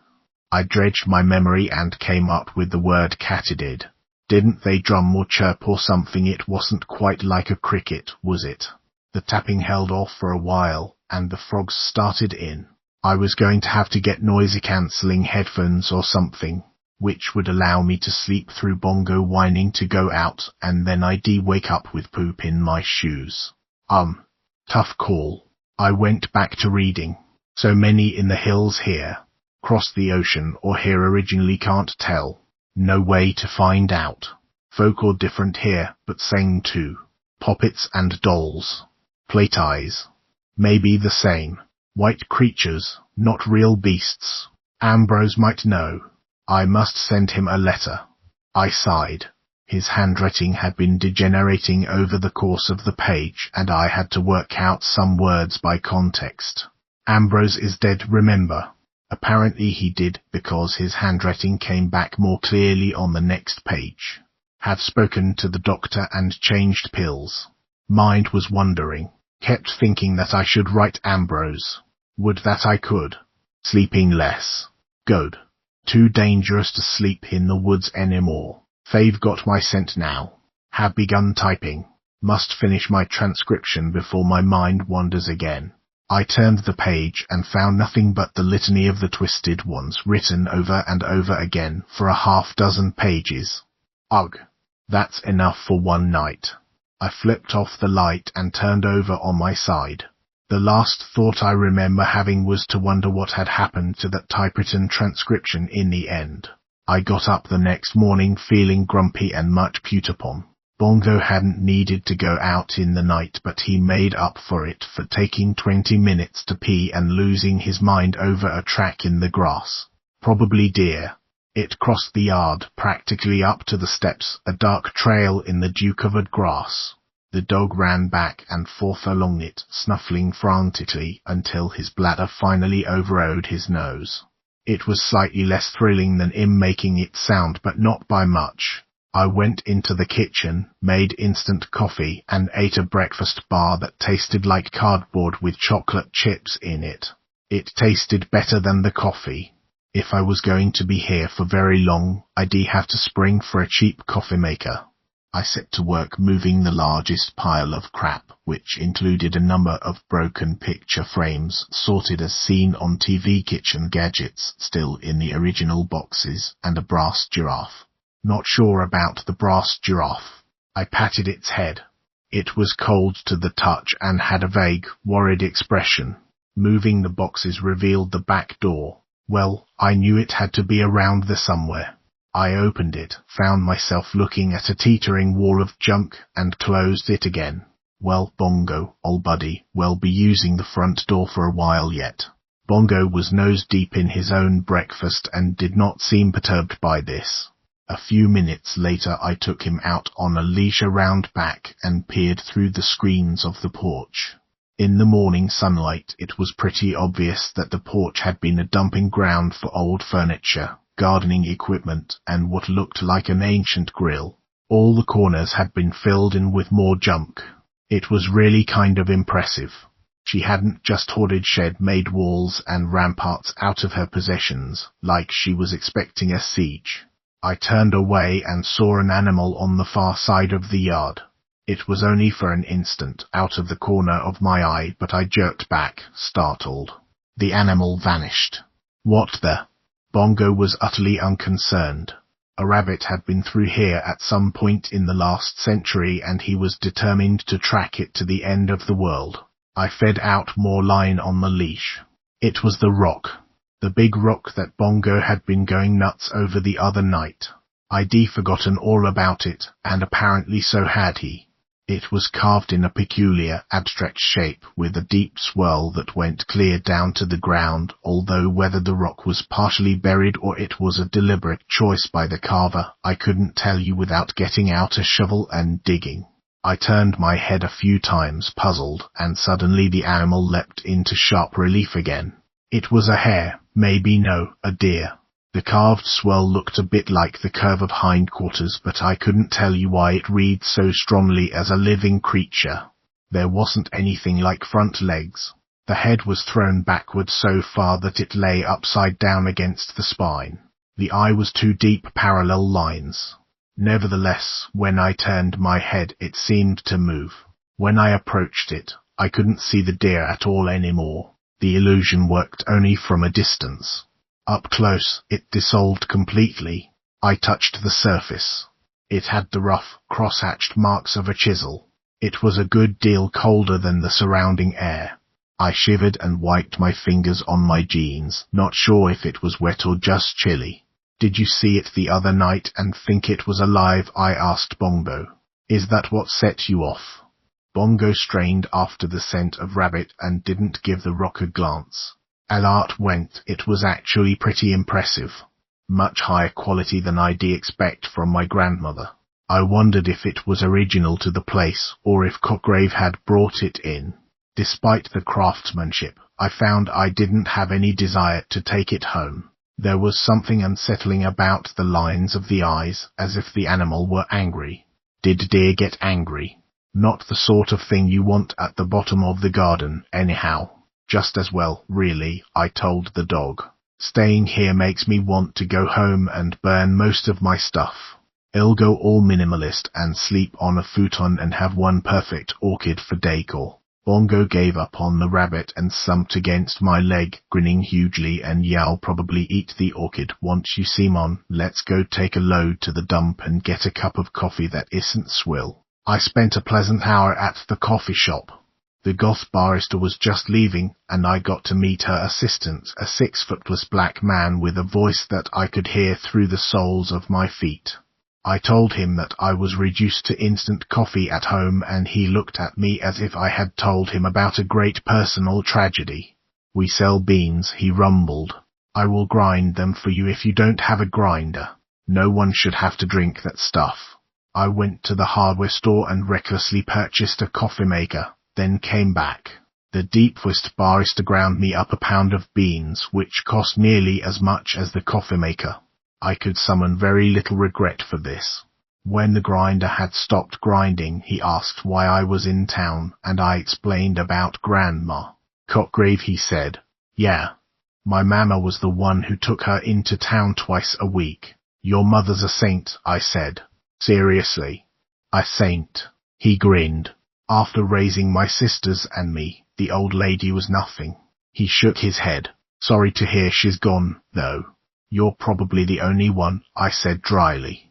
I wasn't feeling all that charitable toward Grandma now that I'd read her husband's journal. But thank you.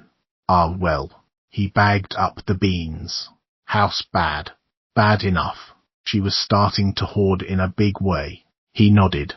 Mama said she wouldn't let her in to see it, just waited on the front porch for her. She thought it was probably a mess in there, but she didn't keep cats and she was always dressed tidy, so no point in prying. Always wondered what happened after she went off to the home. She lasted nearly 2 years, I said. Tough old lady. That's one word for it. I smiled to soften the words. He was being much kinder than I was. Please thank your mum for me, Okay, if she hadn't been taking her into town, we'd have had to put her in the home a lot earlier, and she would have hated it. I will. I waved and took my coffee with me. It smelled amazing. I might not drink it.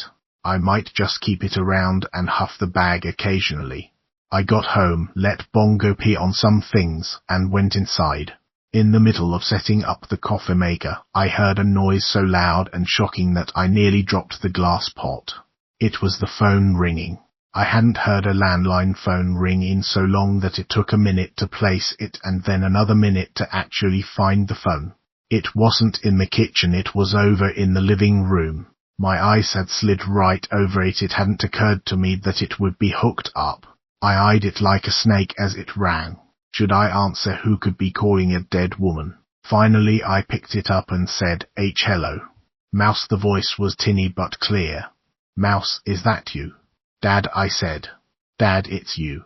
I had the phone company reconnect the line, he said. You didn't answer your cell phone. I sighed. Dad was old enough that email was a foreign land to him, and of course my phone was still barely keeping a charge. No, we don't have cell signal out here, I said, rather than explain about software bugs. I'm glad I caught you. I wanted to make sure you made it there okay. Yeah. I blew my breath out in a huff. It's pretty bad. Uncomfortable silence. I could hear him moving around on the other side of the line. Finally he said, yeah, it is. I wanted to say, why didn't you warn me, but that sounded too accusing. Instead I said, how long was she doing this? I don't know. I knew the stairs were full of junk. You know how she couldn't throw anything away. But I hadn't gone into the rooms. I thought it was just like having a cluttered attic until I came down to take her to the home. I leaned over and looked at the staircase. By the third step it was impassable. I never stayed with her because of the dust, and she always wanted to go out. She'd been piling up newspapers, said she was going to get them recycled, but I don't know. He coughed, one of the painful coughs that make me cringe. I'm sorry, Mouse. I should have done more, but you know how hard it was to get her to do anything. It's okay, I said. It was surprisingly easy to forgive him. The clutter didn't feel like my father's neglect, it felt like a manifestation of my grandmother's malice. It could have turned on him as easily as on me. Would have turned on him, in fact, but I stepped in front of the bullet. It's not okay, he said wearily, but it is what it is. Can you fix it if it's cleared out? The place should be sellable, but you'll have to tell me if it's more trouble than it's worth. Should I just get someone to tear the place down? A day or two ago I would have said yes. I opened my mouth to say just that. She has hid the book. Somewhere in the house was Cockgrave's green book, whatever that was. A day or two ago I might have just let it lie. But Head cared about it so much, and had written about it, and he drew Kilroy on the page. And he taught you to draw Kilroy when you were a little kid, and your grandmother was cruel to him. And he was obsessed with the book. The green book, with someone who twisted themselves around like the twisted ones. Oh, don't lie to yourself, Mouse. You could walk away from Kilroy and the rest without feeling too much of a qualm, but it's killing you to think there's a weird book hidden somewhere and you might not get to read it. A bulldozer would make finding the book extremely difficult. No, I said, surprising myself. Give me a while longer. I'm making headway. I can't swear that the second floor won't be a biohazard, but so far, so good. All right. Call me if you change your mind. He paused, and I waited. It always took him a moment to lead up to this. I don't think it came easily, but he was determined to do it anyway. Love you, Mouse. Love you, Dad. We hung up. I'm an idiot, I told Bongo. I could have gotten out of here. This place sucks. Bongo thumped his tail on the floor agreeably. But God, I think I want to find that book, as if that'll fix something. Thump, thump, thump went the tail.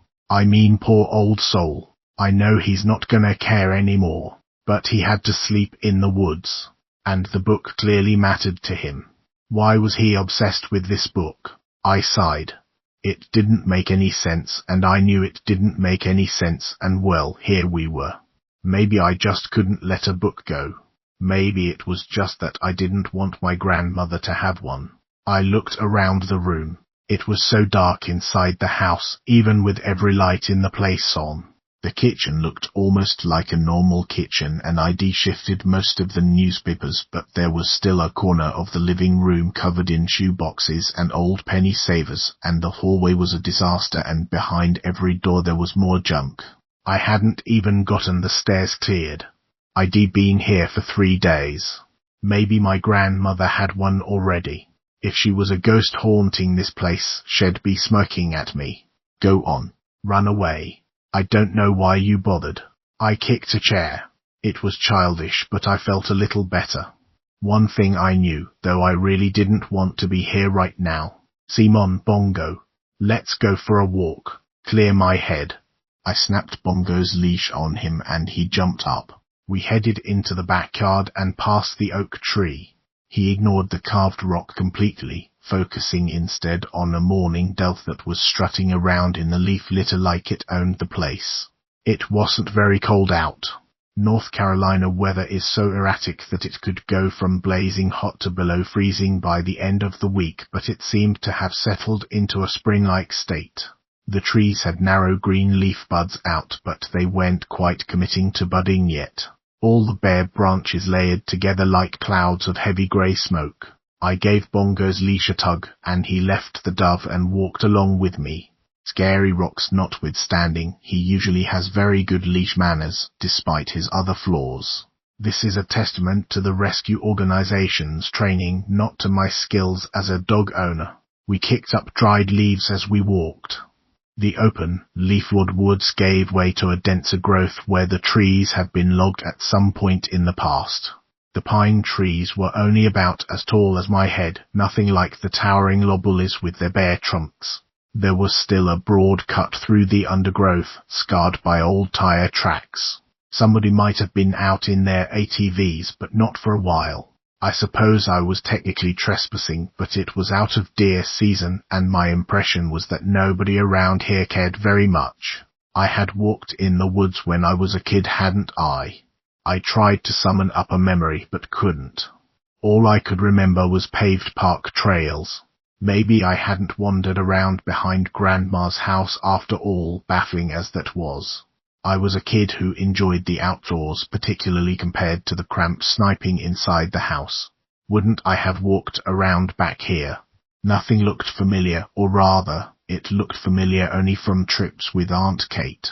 Wintergreen, I muttered to myself, passing a familiar rosette of leaves.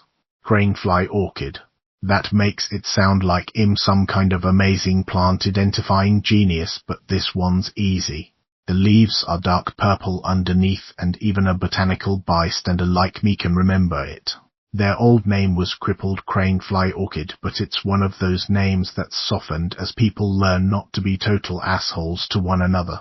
Bongo snuffled through the scrubby brushes, occasionally poking himself in the nose with a twig. Then he'd jerk his head back, looking offended, and snort. I gave him a little bit more line so that he could run back and forth. Every now and then he'd get it wrapped around me, and I had to do a balletic twirl to straighten it out again. I was in the middle of one such twirl when I looked up and saw a woman watching me. My startle reflex was so strong that I gasped. Not that there shouldn't be people there, I mean, this probably wasn't even Grandma's property anymore, but I just hadn't expected anyone. Bongo really wanted to go make friends. I pulled him back, just in case she didn't like dogs, and waved. The woman looked at me for a little too long, then raised her hand in the limpest sort of greeting. She was tall and had long, pale hair. Her clothes were loose and flowing, sort of hippie Earth Mother type, only in grey and brown, which was probably why I hadn't spotted her at first. She turned and began to walk away. Well, then. Guess she doesn't want to make friends, I told Bongo quietly. Bongo was all for running after her and forcing the issue, but then a squirrel scolded him from the trees, and by the time that encounter had come to its natural end, the woman was long gone. I heard the woodpecker tapping again, which meant that I was looking up, not down at the dog, and so of course Bongo took that moment to fling himself into a gap in the bushes. Ick! Bongo let out an excited bark and strained against the leash. Damn it, dog. It was a weird little gap, almost like a stream bed. I think it had probably been a drainage ditch at some point, but it was dry now. Trees had grown up over the sides and laced together to form a crisscross roof overhead. The ground was cracked clay. It was as good a direction to walk as any, and if it got too narrow, I could step up a foot or two onto the bank.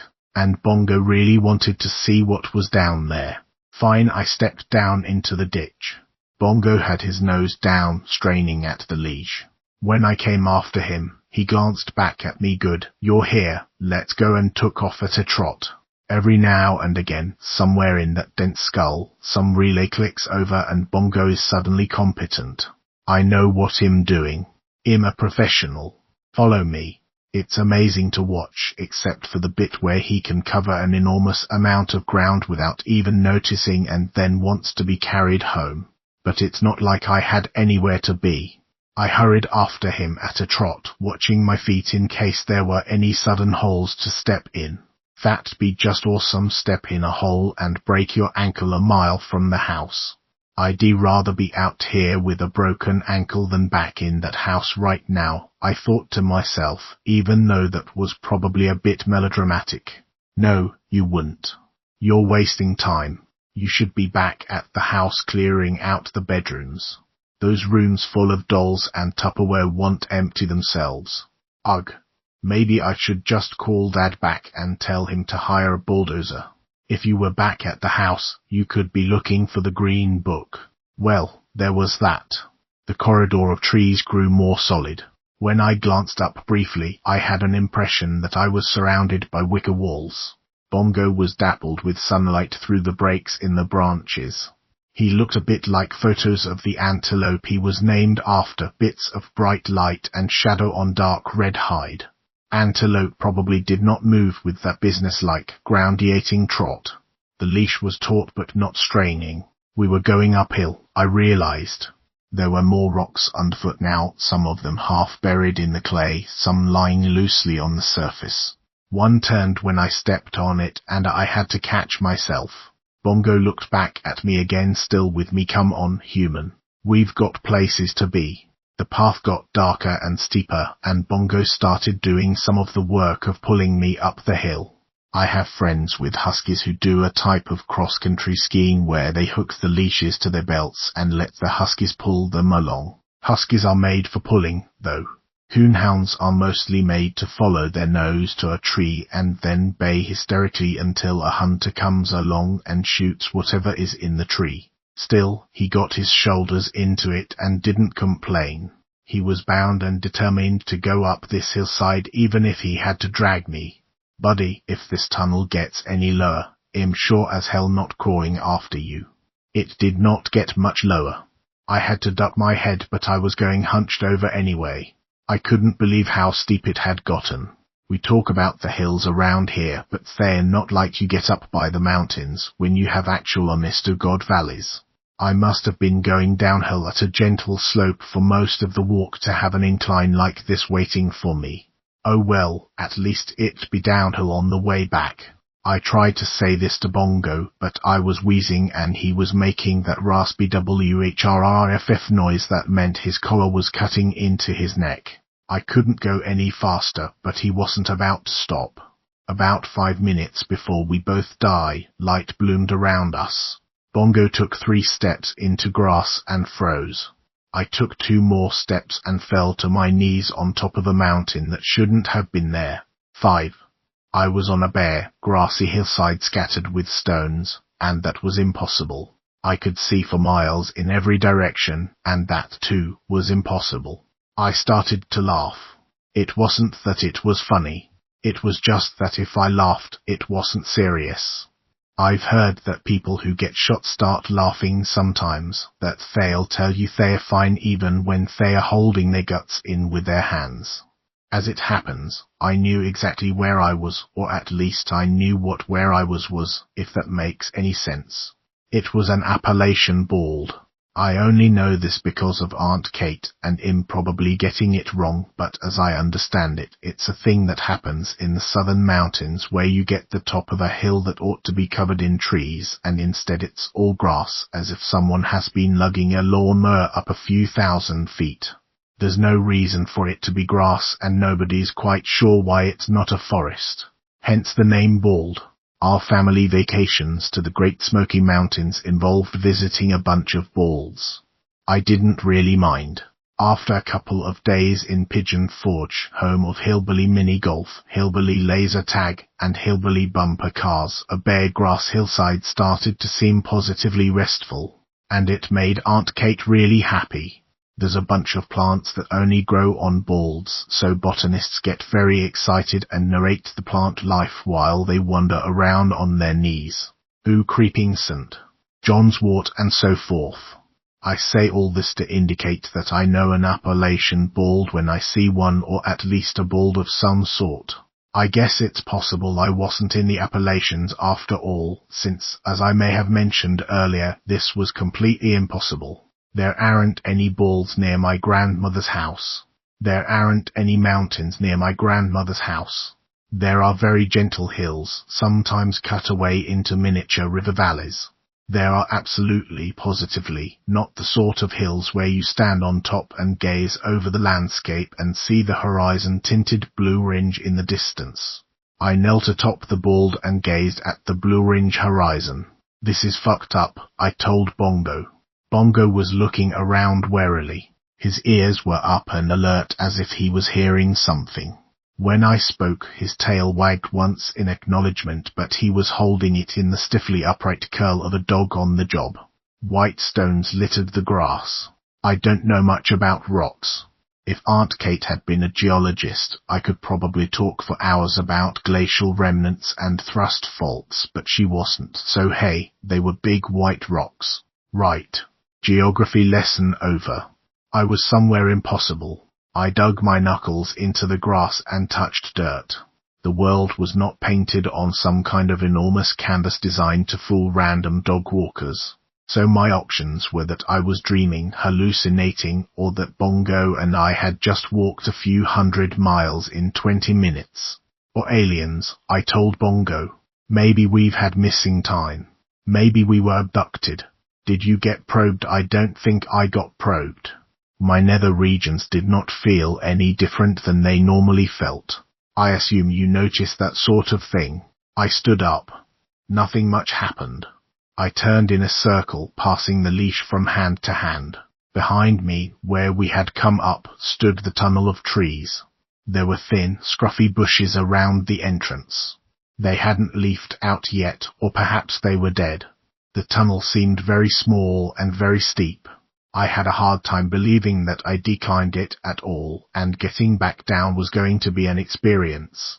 It seemed to go straight down, surrounded by the bare branches, which were layered densely on top of one another until they faded together like dark smoke. If I tried to go back down through the bushes instead, I was going to get flayed alive by twigs, assuming I could get through them at all. I turned away from the tunnel and looked out across the bald. On two sides it seemed to fall away sharply, but the third side, opposite the tunnel, stretched out in a gentle slope, littered with stones. Bongo was facing that direction, and when I took a step he strode out as if we were going for a perfectly normal walk. His ears and tail were still up, though, and I had the impression that he was thinking very hard about something, or more accurately, that his nose was thinking very hard about something. Bongo's nose is far more intelligent than the rest of him, and I believe it uses his brain primarily as a counterweight. His nose was working now, nostrils flaring in and out. Well, I reasoned that either one of two things was going to happen. Either I would go down the tunnel and be in the woods behind my grandmother's house, in which case either my understanding of geography was completely and utterly messed up or something weird was going on, or I would go down the tunnel and discover myself somewhere in the Great Smoky Mountains and have to walk to a ranger station and get a lift to a rental car place so that I could drive home, and yes, something weird would be going on. Neither of these situations seemed likely to change if I went forward and investigated the rest of the ball for 20 minutes, and for all I knew, there would be a sign from the park service saying, "This is an amazing optical illusion and you are actually at sea level." We went forward. A little breeze sighed over the grass, rippling it in fine, straw-colored waves. When I looked into the distance, I saw more hills. They had the same dark, smoke-like quality of bare branches as the ones around the tunnel, and the ones around my grandmother's house for that matter. As my heart slowed from my run up the hill, I began to think that I was being stupid. I could still be behind my grandmother's house. It's totally possible. I'm going to go into Ponsborough and say, "Did you know there's a ball there?" and they're going to look at me like I'm stupid and say, "Yeah, obviously, that's Moonshine Hill," or something like that. And maybe I'll just have been looking in completely the wrong place all this time and didn't notice the hill. And then I'm gonna feel like an idiot for thinking that it was aliens. One's own idiocy is often a cheering thought. I veered to the left, wondering if I'd be able to see my grandmother's house, which would make me feel better about the whole thing. Bongo gave me one of his human going through way looks, but allowed himself to be led to the edge of the ball.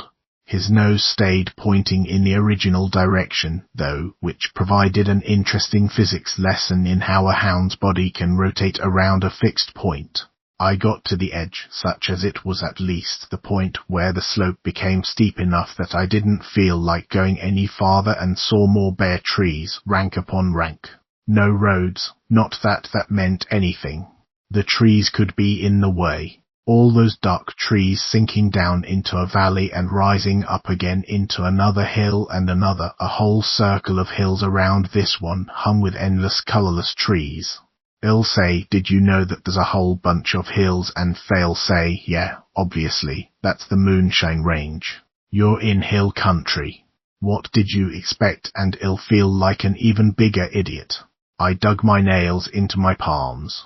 I wasn't in hill country. I knew I wasn't. But, well, either I was wrong or the hills were. And while I have known people and dated at least one who would stubbornly maintain that they were right in the face of geography, I am not one of them, which is why we're no longer dating, among other reasons. "Right," I said. "I'm in hill country." Bongo strained at the leash, nose working. I let him lead across the bald, through the grey rocks. A shape coming out from under one rock startled me badly for a minute, until I realized that it was a small tree, or had been at some point in the distant past. It was the bleached grey-wet colour of dead wood, and it twisted around like a snake, gnarled by wind and weather. Aunt Kate would have been thrilled by it. I'm sure a tree growing on a ball, where trees were supposed to grow but didn't. I was less thrilled. It looked diseased. Bongo was still going forward. His head was up, not down, not tracking but scanning for something. Maybe a bird. I remembered birds in the last ball. Little warbly things that buzzed, each buzz going up and up like a question. I couldn't hear any birds here. Not even the apparently invisible woodpeckers that seemed to fill the woods around Grandma's house, tap-tap-tap-tapping. Well, a woodpecker wouldn't find much to eat up here, would it? That one tree wouldn't make a meal for anybody. I glanced over my shoulder toward the tunnel and shrieked. Bongo yanked on the leash in surprise, then turned and cowered behind my legs. He was hoping I would protect him from whatever made me scream, but the end result was that he pulled me off balance and I fell backward over him, and we landed in a flailing heap on the grass. "God shit damn," I said, or something like that. We sorted ourselves out. The leash got wrapped around my thigh and I had to do some unwrapping, complicated by Bongo trying to climb in my lap to make sure that I wasn't mad at him.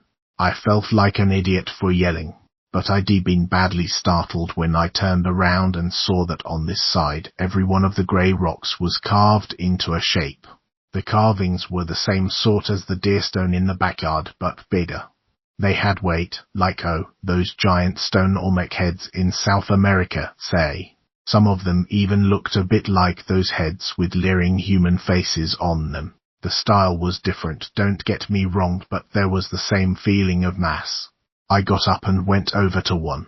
It looked as if it went down into the ground instead of sitting on top of it. Hell, maybe it did. There could be weird ridges of rock sticking up that someone had carved into various shapes. Rocks did that, didn't they? I could have poked it, I suppose, but that would have involved touching one. I didn't want to touch one. It looked like it would be coal, which would be normal for stone, but some part of my brain insisted that it would be warm, maybe not like a human, but like a lizard lying out in the sun, and then I'd probably have to run screaming. I kept my hands to myself. I'm an editor. I have a vague knowledge of botany gleaned from my aunt and a highly specific knowledge of one particular breed of dog. I don't know anything about archaeology or modern art. I couldn't tell you if the carvings were 10 years old or 10,000. I mean, probably they went 10,000. Were there even humans here then? Were there still mammoths wandering around Probably not mammoths. 10,000 years ago was before the pyramids, but after mammoths, wasn't it? I was a bit hazy on the details. Normally I'd look it up on my phone, but actually, that was a great idea. I took out my phone, turned it on, it was at about 5% power, no signal, and took a photo of the nearest head. It made the camera noise, then immediately shut off. Stupid damn phone. Bongo peed on the dead tree in a meditative fashion. The carved face glared at me. It had bulging eyes and an almost non-existent nose. Its lower lip was pulled down to reveal broad, flat teeth that went most of the way to the ears. It wasn't the most pleasant thing I've ever seen. All the carvings were like that. They weren't all faces. Some of them were animals, like the deer stone, but even the animals were messed up. Their hind legs curled up into their bellies and over their backs, or their mouths were open like they were screaming or panting or laughing. They were elongated and earless, like snakes. A couple had swollen bellies and long breasts that wrapped around their bodies like their legs. I put an involuntary arm across my chest. It was painful just to look at that. As a modern art installation, it was grotesquely effective. As prehistoric art, well, I wonder a bit about the people who made them. Also, I wonder why there wasn't a park ranger standing over them to slap anybody who got out a can of spray paint.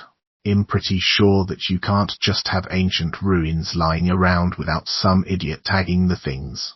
I'll say, hey, guys, I was up on those hills that are apparently in my backyard and there's all these carved rocks, and they'll say, oh yeah, that's a state historic site, the Moonshine Hill Stones.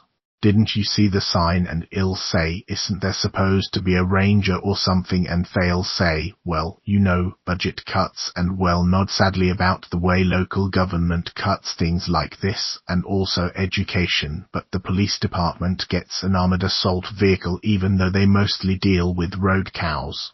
I went a little farther through the stones. Bongo was getting annoyed with my frequent stops, but really, these were fascinating. Like gargoyles, only not as friendly. You got the impression that gargoyles were there to chase away evil spirits. These things looked like they were there to chase away gargoyles.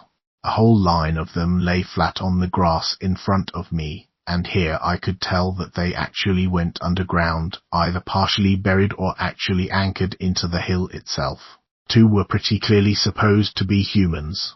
They lay curled up on their sides, arms over their heads, as if they were sleeping or weeping or dead.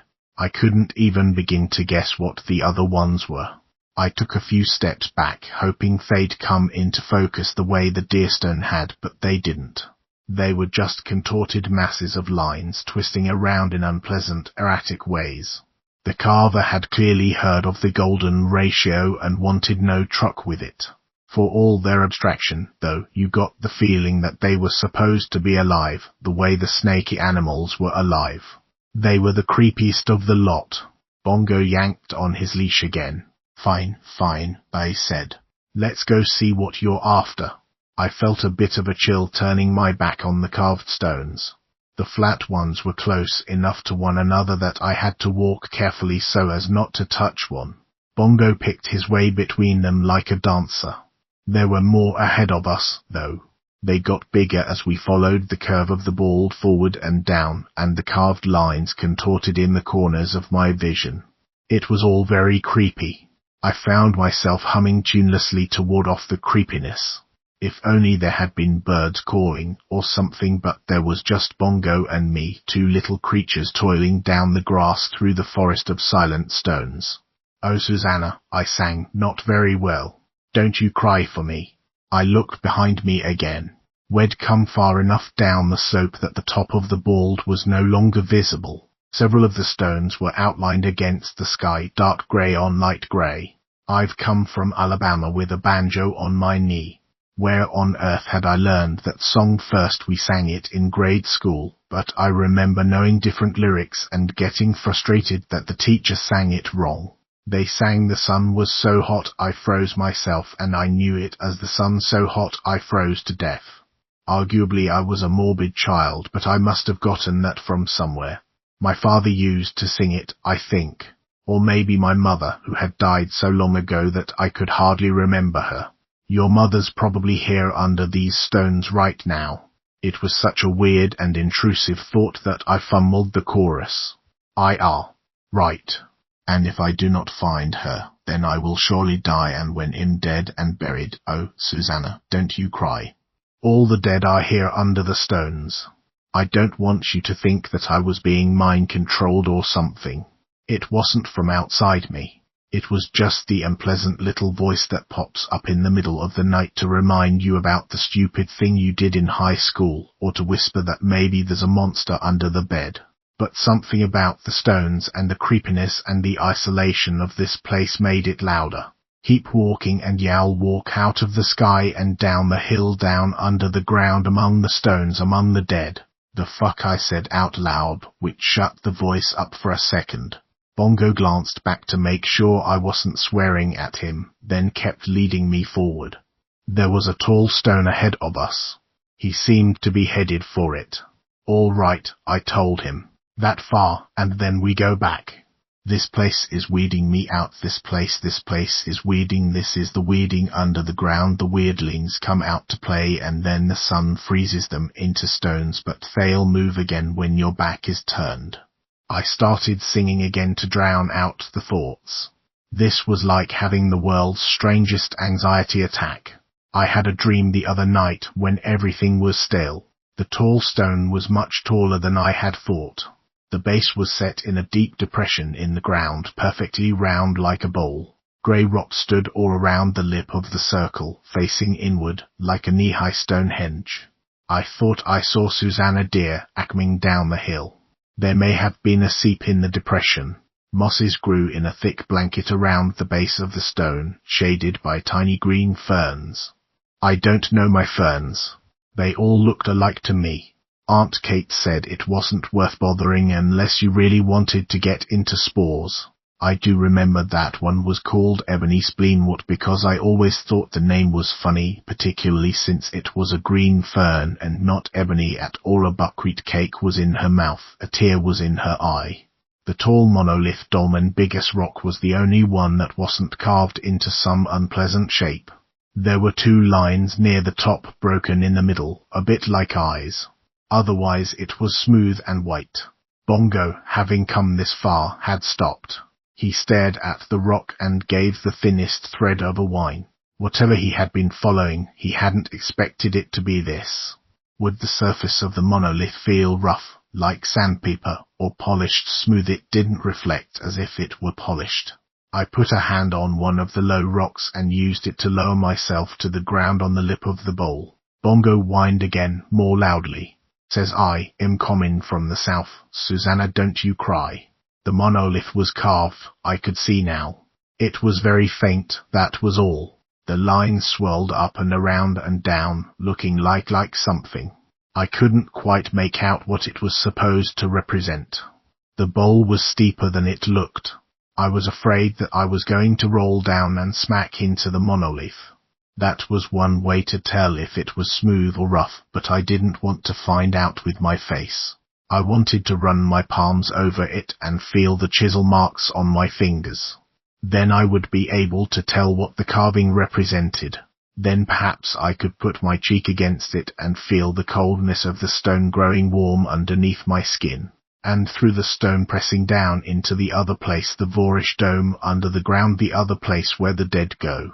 Bongo wouldn't leave the lip. He pulled back against the leash until the collar was up around his ears. "Come on, you stupid fucking dog," I snarled, and my voice was harsh and grating, and what the hell was I doing? I blinked a few times.